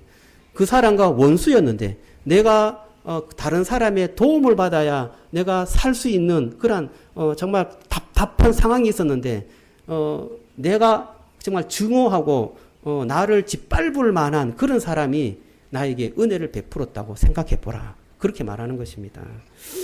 자, 계속 읽어보겠습니다. 예수님이 누가 이웃, 갈로 안에 이웃입니다. 갈로, 이웃. 예수님이 누가 이웃이냐고 질문하셨을 때 율법교사는 자비를 베푼 자인이다 라고 대답했음을 주목하라. 당연히 그는 심지어 원수에게조차 자비가 필요하다는 것을 깨달은 것이다. 예수님은 그에게 말씀하셨다. 가서 이와 같이 하라. 내가 은혜로 구원받았음을 안다면 그렇다면 다른 사람에게 대한 너의 태도는 자비의 태도가 될 것이다. 당신에게 은혜를 베풀 이유가 전혀 없는 사람에 의해 은혜롭게 구원을 받았다는 것을 안다면 당신은 타인에게 자비를 베풀게 될 것이다. 나에게 전혀 은혜 베풀 만한 사람이 아니에요. 그는 내가 그를 증오했던 사람이에요. 그런데 그 증오했던 사람이 나에게 은혜를 베풀었어요. 그러면 어떻습니까? 내가 그 은혜를 받은 사람으로 다른 타인에게도 은혜롭게 대하는 사람이 될 것이다. 그렇게 말하는 거죠. 질문 4. 다음의 인용구는 로드니 스타크가 쓴 것이다. 그는 역사학자이며 사회학자이며 기독교가 로마 제국에 확산된 이유를 연구하였다. 그리스 로마 세계는 거대한 역병이나 갈로 안에 전염병, 갈로 안에 전염병입니다. 전염병으로 여러 번 큰 타격을 받았다. 스타크가 추적한 결과 역병에 대한 그리스도인들의 반응을 통해 전통적이고 다신교적인, 다시가 아니고요, 다신입니다. 다신교적인 이교도들의 신앙을 고수하던 사람들에게 극적인 변화가 일어났다. 그리스도인이 어떻게 했길래 이 기독교가 이방인들 혹은 다신교적인 사람들에게 정말 큰 반향, 그러니까 변화를 일으키는 일이 되었는가? 그것을 이제 이야기합니다. 불경건한 갈릴리파 사람들, 그리스도인들을 말합니다. 단지 그들의 가난한 자들만 도울 뿐 아니라 또한 우리의 가난한 자를 돕는다. 우리 사람들을 우리가 충분히 돕지 못하고 있다는 것을 모든 사람이 안다. 로마 황제 줄리앙. 이 그리스도인들이 가난한 사람을 도왔다는 것을 증언하고 있습니다. 자, 그 다음 보겠습니다. 거대한 전염병 기간에 대부분 그리스도인들은 한량없는 사랑과 충성을 보였다. 결코 자신들을 아끼지 않았다. 위험을 감수하고 병자들을 돌보았다. 그리스도 안에서 병든 모든 필요를 보살피고 원조했다. 많은 사람들이 다른 사람들을 돌보며 살피다가 갈로 안에 갈로 닫고 질병입니다. 질병을 얻었고 그들 대신 죽었다. 이방인들은 전혀 반대로 움직였다. 처음에 질병이 발병했을 때 그들은 고통받는 자들을, 은이 아니고 을입니다. 고통받는 자들을 멀리 보냈다. 심지어 그들의 가장 사랑하는 사람들로부터 도망쳤다. 그들이 죽기도 전에 거리에 내다버렸다. 이 유럽에 엄청난 전염병이 있었죠. 그때 그리스도인들이 자기의 몸을 보살피지 않고 이웃 사람들을 돌보았습니다. 많은 그리스도인들이 희생되었죠. 그 희생을 통하여서 기독교가 그 유럽에 엄청난 영향력을 일으켰습니다. 자, 이 글에서 볼 때 섬김이 타인에게 어떤 영향을 끼쳤는가? 당신은 이와 비슷한 경험을 한 적이 있는가? 예를 들어 이야기해보자. 조금 더 설명하는 말을 읽어보겠습니다. 이 특별한 경우에는 그리스도인들이 구원에 대한 강한 확신을 가지고 있다. 그리고 그리스도의 십자가 희생 속에서 자신을 내어주는 섬김의 양상에 대한 확신을 가졌다. 그들은 병든 자들을 버리지 않았고 도시에서 도망치지 않았으며 그리스도인과 이교도를 막론하고 병자입니다. 변자가 아니고 병, 이응을 하나 쳐주세요. 병자들을 돌보았다. 많은 생존자들은 그들의 생명을 교회에게 빚지게 되었다. 교회에 대한 존중이 문화 가운데 전반적으로 증가하였다. 그 결과 사람들은 복음에 귀를 기울였다. 자, 그래 사람들이 복음에 귀를 기울이고 교회를 존중하는 데는 이유가 있었죠. 복음은 우리가 하나님의 은혜로 갈반의 용서입니다. 복음은 우리가 하나님의 은혜로 용서받았음을 알리는 소식이다. 또한 온 세상이 마침내 하나님의 은혜로 새로워질 것이라는 소식이다. 이것은 왜 고통을 덜어주는 행동이 복음의 선포에 꼭 필수적인가를 보여준다. 어떤 의미에서 우리의 이웃에게 자비를 베푸는 것은 복음의 결과이기도 하다. 회심한 사람들로서 우리는 우리를 구원하신 그분처럼 살아야 하기 때문이다. 또 다른 의미에서 이웃에게 자비를 베푸는 것은 그 자체로 복음의 선포이다. 즉 행동을 통해서 복음을 설교하는 것이다. 우리의 삶이 복음이라는 것이죠. 그래서 복음을 살아내야 한다. 그렇게 말합니다. 넘깁니다. 샬롬은 보통 평화 혹은 평화와 번영으로 번역된다. 그러나 원어적 의미는 그렇게 단순하지 않다. 샬롬은 많은 의미를 내포하고 있다. 모든 영역의 형통을 말한다. 신체적, 관계적, 사회적, 영적, 총체적 형통을 의미한다. 즉 원래의 상태, 원래 되어야 할 상태를 의미한다. 인간의 신체는 모든 장기들이 함께 기능해야만 한다. 그리스도인 관계 역시 마찬가지이다. 서로 긴밀한 관계가 있기 때문에 우리는 샬롬과 정의를 구현할 의무와 책임을 가졌다. 이것은 그리스도인 사이에만 성립되는 것이 아니다. 당신이 그리스도의 전적인 은혜로 하나님을 알고 내면의 샬롬을 경험하게 됐다면 그것을 모든 사람이 느낄 수 있도록 돕겠다고 결단해야 한다. 사회 문제를 지금 다루어져야 한다. 그렇지 않으면 영원히 다룰 수가 없다. 사람과 사람 사이, 하나님과 사람 사이를 엮는 다리가 되라. 창조 세계가 찢어진 날실과 시실을 다시 짜기 시작해라. 이게 굽어진 그리고 타락된 이 사회의 문화가 정말 주님께서 우리에게 은혜를 주시고 샬롬을 허락하여 주신 이 샬롬의 경험을 가지고 이 세상을 회복하는 그러한 하나님의 축복의 도구가 되어야 한다는 그런 말씀이죠. 질문 5. 샬롬이 의미하는 것은 절대적으로 모든 영역, 갈로 열고 영역, 갈로 닫고 영역입니다.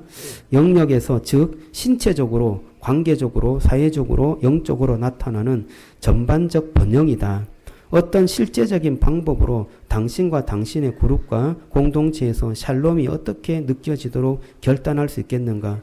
그리고 깨어진 창조의 질서 회복을 시작할 수 있겠는가? 당신의 그룹 또는 교회가 당신이 속한 지역에 어떤 고유한 도움을 제공하고 있을까?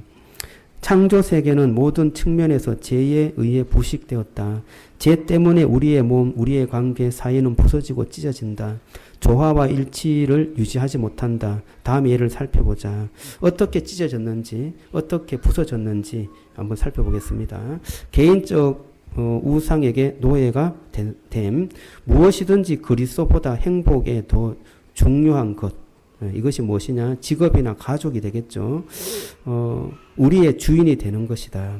샬롬이 의미하는 바는 예수님이 구주와 주님으로서 거짓 주인들의 행포로부터 우리를 해방하시는 것이다. 예, 과로, 자녀에 대한 과도한 불안, 여기에서 해방되는 것을 말합니다. 문화적 우상들의 노예가 됨. 인간이 노력하는 모든 분야들마다 하나님 대신 다른 무엇을 만들어낸다. 재정 이익, 개인 권리, 행복, 인간 이성, 집단 권력 등 그것이 절대 가치와 목표가 된다. 평안이 의미하는 것은 하나님 나라의 가치들로 일하는 것이다. 하나님 나라를 이루어가는 목표가 우리가 일하는 가치가 된다면 바쁘게 일하는 것이 오히려 감사하다. 사회적 우상들의 노예가 됨, 세상의 권력, 위로, 성공, 인정의 높은 가치를 부여한다. 하나님 나라는 이 힘과 성취를 통해서 세워지지 않는다. 이게 힘을 얻으면 뭔가 우리의 가치가 높아진다고 생각하죠. 그러나 하나님 나라는 힘과 그러니까 성공, 많은 사람들의 인정 이것으로 세워지지 않는다는 거죠. 오히려 갈로 안에 십자가, 십자가입니다. 십자가를 통하여서 이루어진다. 하나님 나라는 강자가 들어가는 나라가 아니라 자신의 약점과 은혜의 필요성을 인정하는 사람이 들어간다. 이것은 가난한 사람, 힘이 없는 사람, 주변인에 대한 우리의 관점을 완전히 달라지게 한다. 샬롬이 의미하는 것은 평화와 사회 정의를 위해 일하는 것이다. 네, 이거 좀 이해되시죠? 자, 질문 6. 스리랑카의 벤자민 페르난도는 다음과 같이 썼다. 이제 거의 다 읽었습니다. 2장 남았는데요. 한 5분, 10분 정도만 집중하면 될 것 같습니다. 개인 복음과 사회 복음이 분리되어 별개로 존재하는 것은 아니다. 오직 한 가지 복음이 있을 뿐이다. 구원된 사회 안에 구원된 개인이다. 기독교에서 사회 문제들은 불교나 힌두교보다 훨씬 중요하게 여겨진다. 카르마. 이 카르마는 불교 용어인데요. 전생의 소행으로 현생에 받는 응보란 뜻이 있습니다. 전생의 어떤 행위를 통하여서 현생에 받는 그러한 응보, 그렇죠. 그러니까 전생과 관계되어 있습니다. 카르마와 환생 이론은 이 생의 사회적 불평등에 대해 제법 타당한 설명을 제공한다. 이것은 한편으로 전생의 결과이지만 다른 한편으로 다음 생에서 보상될 수 있다는 것이다. 그러나 그리스도인에게는 오직 이 땅에서의 삶이 한 번 존재한다. 그러므로 사회 문제는 지금 다루어야 한다. 그렇지 않으면 영원히 다룰 수 없다. 기독교인의 세계관은 좀 다르죠. 지금 불교들은 지금 좀 다루지 못하더라도 다음에 환생에서 그 문제를 다룰 수 있는 사람으로 태어나면 되겠죠. 혹은 그것의 응보로 조금 더 벌을 받으면 되겠죠. 하지만 기독교인은 지금 이 생의 삶, 한 번의 삶으로 끝나는 것입니다. 그래서 선한 삶, 또 자비의 삶, 이것은 우리가 살아가는 동안에 해야 하는 일인 것이죠. 자, 사회 문제는 지금 다루어져야 한다. 그렇지 않으면 영원히 다룰 수 없다라고 말한다. 지금 여기에서 사회 문제가 다루어지는 것이 복음, 갈로 안에 복음입니다. 복음을 복음으로 살아내는 것이다. 우리 마음에 복음이 있는데 이 복음을 어떻게 살아내느냐. 그것은 이 사회 문제와 연관이 있다는 것입니다. 그 사회 문제를 우리가 잘 살아내는 것, 그것이 복음을 복음되게 사는 것이다 고 말하는 것이죠. 성경은 가난의 이유에 대해서 최소한 3가지 요소, 불의와 억압, 환경적 재앙, 개인적 실패를 설명한다. 당신의 경험에서 이런 예들을 찾을 수 있는가?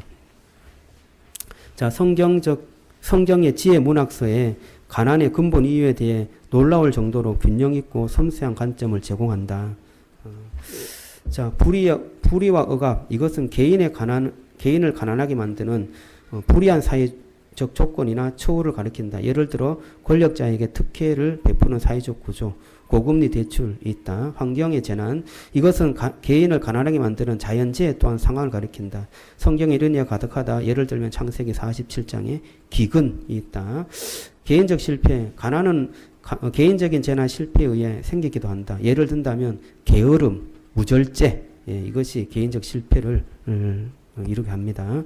이 위에 3가지 요소는 자주 서로 엉켜 있다. 이 3가지는 긴급한 상황이 아니라면 별개의 가난 범주들을 구성하지 않는다. 예를 들어 갈로 안에 태풍, 갈로 닫고입니다.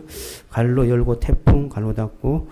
태풍이 불면 사람들이 집을 잃거나 긴급 단기 구호를 필요로 하게 된다. 그렇지만 대개의 경우 3가지 요소들은 보통 상호 공존한다. 같이 이루어진다는 거죠. 같은 어떤 상황에서 이러한 3가지가 나타난다는 것입니다. 반면 성경은 근면과 검소를 강하게 권면한다. 이것은 거의 언제나 어느 정도의 부로 이어진다. 또한 성경은 사유재산의 소유를 인정하고 권장한다. 도둑질에 대한 많은 금지 조항을 제공한다. 다른 한편으로 성경은 사회의 상대적 경제적 평등을 강조한다. 근면이 꼭 물질적 번영으로 연결되는 것은 아니다. 상대적 평등은 부분적으로 개인의 관대함을 통해 추구되지만 이에 국한되지는 않는다. 이삭 죽기, 율법과 안식일 및 희년은 이익 추구와 소득 산출에 제한을 가하는 사회적 구조이다. 예, 꼭 그렇게 똑같이 이루어지는 것은 아니죠. 예, 계속해서 읽어보겠습니다. 구약 성경은 가난한 자에 대한 사회 불의, 갈로 안에 불의입니다. 불의. 불의를 책망하는 선지자의 선포로 가득하다. 아모스 5장 11절에서 12절에 이렇게 말한다. 너희가 힘없는 자를 밟고 그에게서 미래 부당한 세를 거두었은즉 너희가 비록 다음은 돌로 집을 건축하였으나 거기 거주하지 못할 것이요 아름다운 포도원을 가꾸었으나 그 포도주를 마시지 못하리라. 너희의 허물이 많고 제약의 무거움을 내가 아노라. 너희는 의인을 학대하며 뇌물을 받고 성문에서 가난한 자를 억울하게 하는 자로다. 에스겔서 22장 29절은 이 땅 백성은 포악하고 강탈을 일삼고 가난하고 궁핍한 자를 압제하고 나그네를 부당하게 학대하였으므로 라고 말한다. 많은 고대 문화와 현대 철학과 달리 성경은 빈곤을 하나님의 저주라고 여기지 않는다. 가난과 물질적 결핍은 결코 미화, 괄호 안에 미화입니다. 갈로 열고 미화, 갈로 닫고 미화되지 않으며 본질적으로 선한 것이라고 여기지도 않는다. 어쩔 수 없이 수긍해야 좋은 것이라고도 여기지 않는다. 다른 많은 고대 문화와 몇몇 현대 철학자들과 다르게 성경은 부유한 것을 꼭 하나님의 축복이라고 생각하지 않는다. 그것은 어마어마한 영적인 함정일 수 있다. 그러나 부유한 사람들이 악맛이 되거나 본질적으로 억압이라고 결코 말하지 않는다. 이게 뭐예요? 가난하다고 해서 하나님께서 벌을 받았다라고 말하지도 않고 부유하다고 해서 하나님께 축복받았다 이렇게 말할 수도 없다는 것입니다. 그리고 부유한 사람을 악마시 하는 것도 아니다는 거예요. 하나님께서는 가난하고 부함에 관계없이 하나님은 제 용서와 하나님의 그 은혜, 하나님의 자녀됨을 허락한다는 것입니다. 그 누구도 단지 물질적으로 가난하기 때문에 혹은 단순히 물질적으로 부유하기 때문에 제 용서를 받거나 구원받는 것이 아니다. 질문 7. 우리에게 자연스러운 성향은 당신과 비슷한 사람, 당신을 좋아하는 사람, 당신이 좋아하는 사람을 돕고 싶어 하는 것이다. 특히 당신과 비슷하지 않는 사람, 당신을 좋아하지 않는 사람, 당신이 좋아하지 않는 사람을 돕는 것은 당신에게 어떤 의미로 다가오는가? 좋아하지 않는 사람을 어떻게 도울 거냐? 그래서 묻는 것입니다. 하나님은 이스라엘에게 너희와 함께 있는 거류민을 너희 중에서 나은 자 같이 여기며 자기같이 사랑하라. 너희도 애굽 땅에서 거류민이 되었느니라. 나는 너희의 하나님 여호와니라. 너희도 애굽 땅에서 뭐가 되었다고요? 거류민. 애굽 땅에서 똑같은 불량자였다는 것입니다. 그래서 불량자를 사랑하라 그렇게 말합니다. 이스라엘 사람들은 이집트에서 이방인이자 억압받는 노예였고 스스로 자유롭게 할 능력이 없었다. 하나님은 은혜와 능력으로 그들을 해방하였다. 이제 그들은 힘이 적거나 자산이 적은 모든 사람들을 이웃으로 삼고 사랑과 정의와 자비를 베풀어야 한다. 그러므로 공의를 행하는 것의 기본은 은혜로 받은 구원이다. 그리스도인들은 불의와 갈로 안에 빈곤입니다. 갈로 열고 빈곤, 갈로 닫고 빈곤의 문제에 대한 특정한 정치적 접근법에 대해 의견이 다를 수 있다. 그러나 모든 크리스천은 정의에 대한 열정이 특징이어야 한다.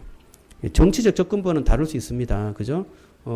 우리가 보수적인 정당 혹은 진보적인 정당 이런 어떤 정당에서 빈곤에 대해서 접근하는 법이 다르죠. 그러나 그리스도인들은 그 빈곤에 대해서 다가가고자 하는 자비롭게 그들을 돕고자 하는 그 열정에 있어서는 동일하게 나타나야 된다는 것입니다. 개인적인 헌금, 희생, 나눔을 통해 불의를 개선하려는 인격적인 헌신이 특징이어야 한다. 이게 그리스도인이 지내야 되는 표지인 것입니다. 아, 그리스도인 그러면 자비로운 사람. 이것이 이제 딱 보여야 되죠. 그게 바로 표지라는 의미입니다. 자, 질문 8. 조나단 에드워드가 가난한 자에게 구제하는 것의 중요성에 대해 설교한 적이 있다. 설교를 들은 누군가가 나중에 반대 의견을 했다. 가난한 사람을 도울 만큼 여유가 없습니다. 이에 에드워즈는 갈라디아서 6장 2절의 말씀을 적용해서 답변했다. 자, 우리는 그렇게 여유가 없습니다. 우리도 물질적으로 어렵습니다. 가난한 사람 어떻게 돕겠습니까? 이렇게 질문했어요. 많은 경우 우리는 복음의 규칙에 의해서 다른 사람들에게 베풀어야 하는데 손해보지 않고 할 수 있는 경우는 거의 없다. 만일 우리 이웃의 어려움과 필요들이 우리의 문제나 필요보다 훨씬 크거나 혹은 다른 방법으로는 그의 짐을 가벼워질 것 같지 않다는 것을 알게 될 때 우리는 함께 기꺼이 손해를 감수하려고 해야 한다. 여기에 갈라디아서 6장 2절의 말씀이 뭔지 아십니까? 서로 짐을 지라는 거죠. 서로 짐을 지라. 예. 서로 짐을 지라는 의미가 뭐냐는 거예요. 서로 짐을 지라. 자, 그래서 기꺼이 손해를 감수하는 것이다. 그렇게 좀 설명하고 있죠. 자, 중간에 그의 짐 보겠습니다. 그의 짐을 우리가 함께 나누어 지도록 해야 한다. 그렇지 않으면 어떻게 서로 짐을 지라는 규칙이 성취될 수 있겠는가?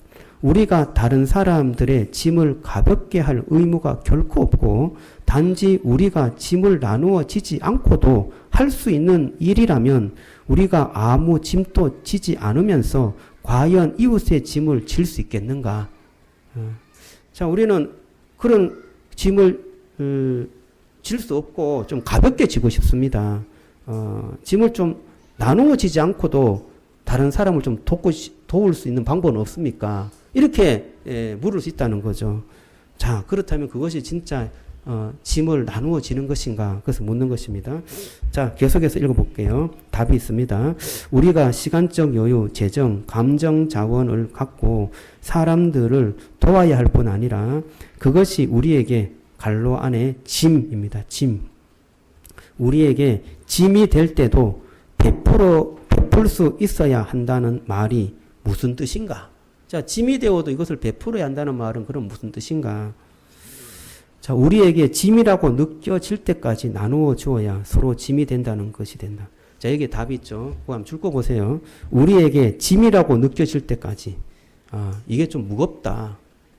이게 좀 무거운 짐이다. 조금 힘겨운데, 좀 힘겨워서 견딜 수가 없어. 라는 그러한 어떤, 무거움이 우리 속에 찾아올 때 서로 짐을 나누어 지고 있다는 거예요. 그런데 그 무거움이 느껴지지 않고 뭔가 짐을 서로 지었다? 라고 할 수는 없는 거죠. 그래서 짐을 지었다라는 그 느낌과 감정이 있을 때 짐을 진 것이라는 거예요. 자, 당신의 상황에서 초과 시간, 재정, 정서 자원 뿐만 아니라 당신에게 부담이 될 때까지 돕는 것이 서로 짐을 지는 의미이다. 부담스러워지는 것까지 감수하는 것이 짐을 진다는 것을 말합니다.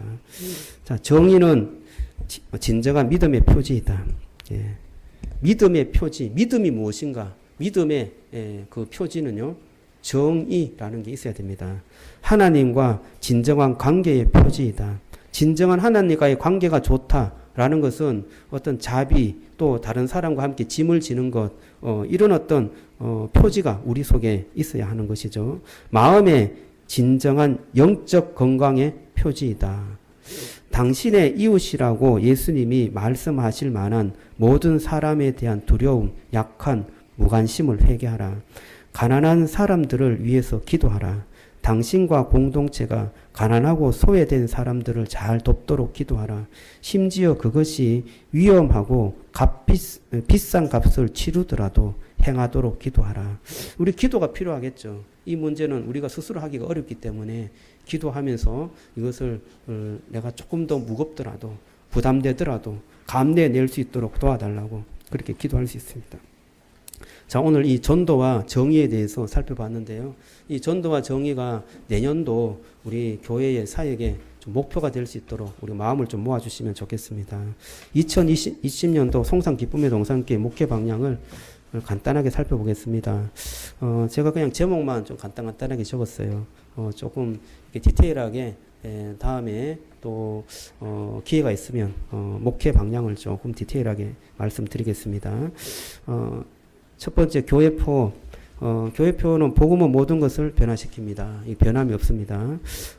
복음이 우리를 변화시키고 교회를 변화시키고 세상을 변화시킨다. 그것을 우리가 믿음으로 행하겠습니다.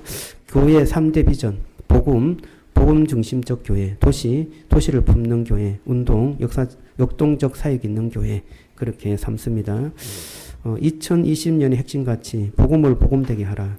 저는 이 복음을 복음되게 하라는데 조금 초점을 맞추겠습니다.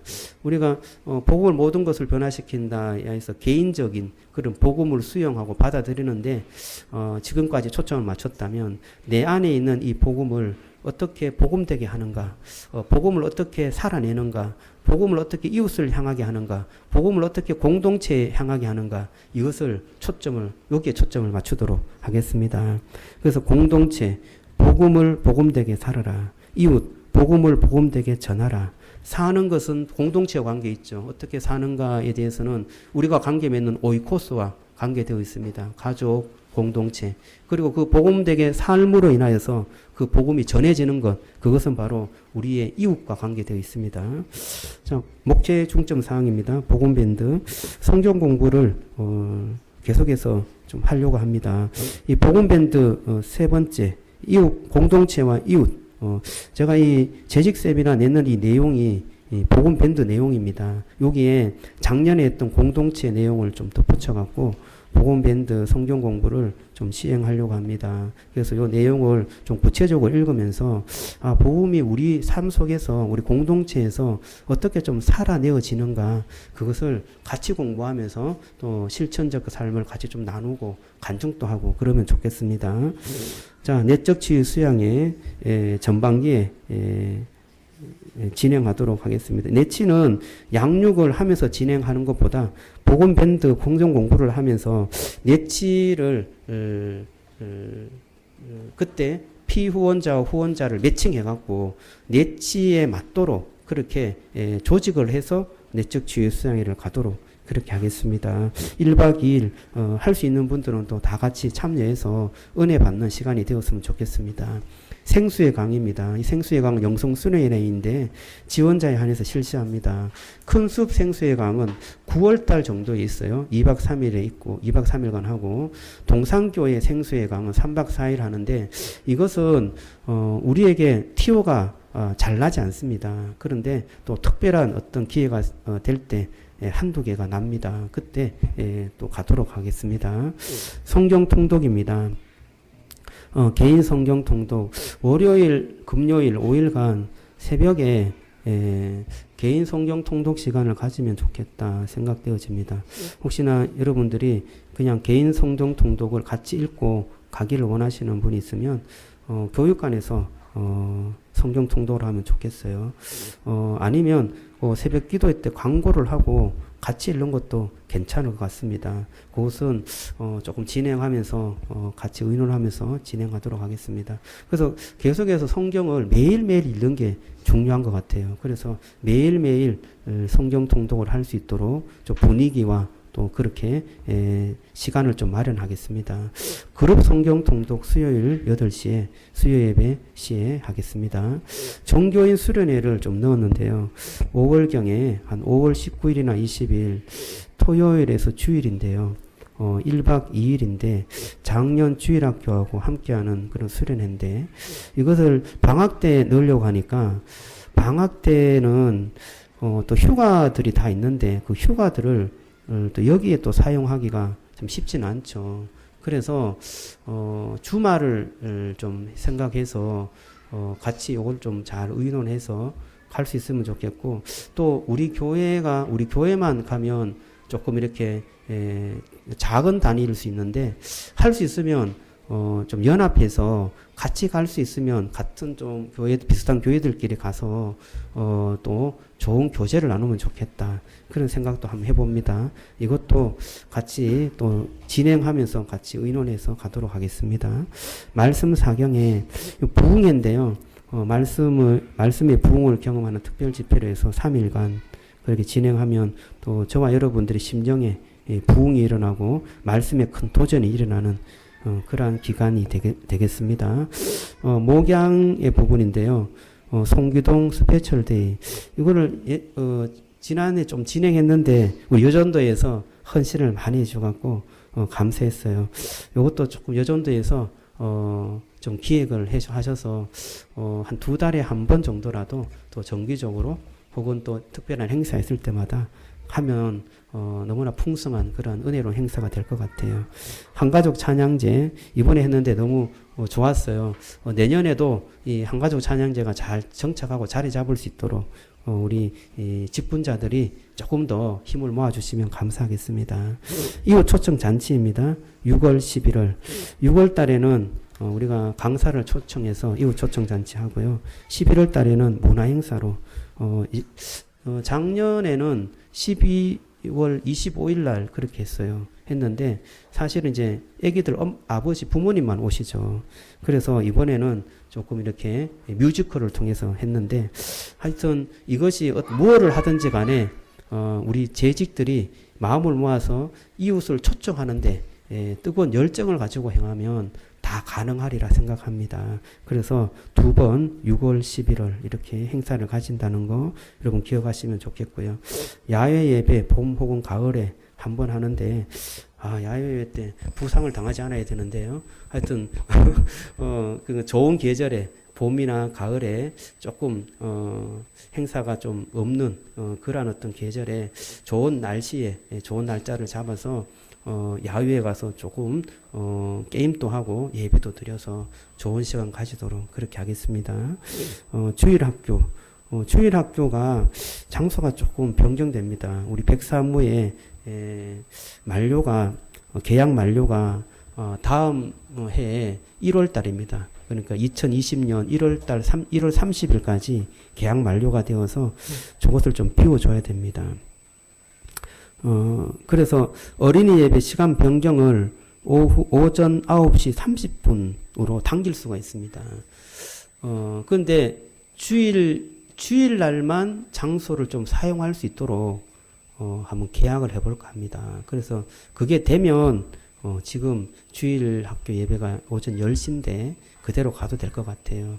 그래서 그 부분 변경되는 사항이 있다는 거 아시고 우리 주일학교 선생님들은 기도 많이 해주시면 좋겠습니다. 지역사회 섬김사역입니다. 새솔동 주민센터 복지협력사역인데 제가 원래 이걸 못했어요. 내년에는 꼭 같이 좀 하려고 합니다.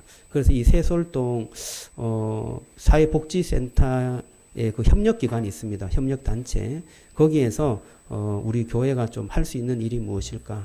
그래서 자원봉사 같은 일이 있으면 함께 좀 자원봉사할 수 있도록 우리 새솔동에 좀 약하고 우리 교회가 도와야 할 부분에 우리가 좀 섬겼으면 좋겠다. 그런 생각이 있습니다.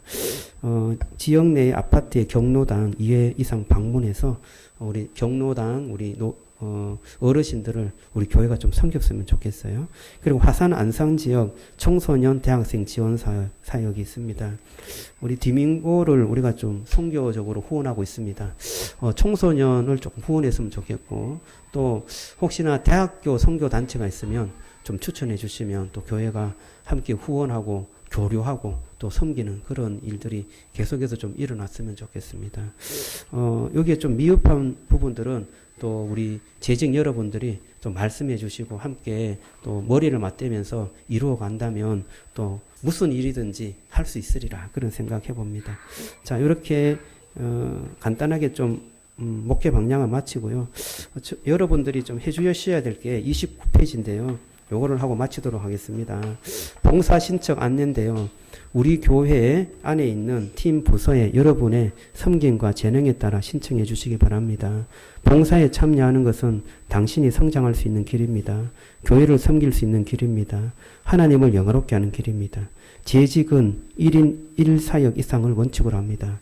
그 재직이라는 것이 이제 일하는 사람이잖아요. 집사라는 것이 이제 섬기는 사람인데, 여러분들이 교회에 이제 재직으로 내년에 또 임명을 받는데, 교회의 여러 사역 중에 그래도 최소한 사역 하나를 맡아서 수고해 주시면 좋겠습니다. 여기에 이름과 직분을 적고요. 연락처를 적어 주시고, 현재는 무엇을 하고 있다. 셀 리더면 셀 리더 이렇게 적으시고, 역할은 셀 리더겠죠. 그리고 내년에도 셀 리더를 계속 하겠습니다. 셀 리더를 적으시면 되고, 또 주일학교면 주일학교, 그 다음에 교사를 합니다. 그러면 주일학교 교사 이렇게 적으시고, 여기에 제가 봉사 목록에 그냥 생각나는 대로 한번 적어봤어요. 찬양팀, 또 방송실, 또 예배팀, 재정팀, 주일학교팀, 행정관리, 봉사팀. 여기에 이제 제가 하는 일들이 여기에 많이 있습니다. 그래서 여러분들이 함께 동력해 주신다면 제가 또 다른 일에 많이 집중할 수 있습니다. 그래서 할 수 있으면 여러분들이 1인 1사역, 한 사람이 한 가지의 사역이라도 잘 감당해 주셔서 또 교회에 또 일익을 또 담당하는 그런 재직이 되었으면 좋겠어요. 자, 요거 써주시고 이제 돌아가시면 되겠습니다. 제가 기도하겠습니다. 하나님 감사합니다. 주님께서 은혜를 주시고 또 이렇게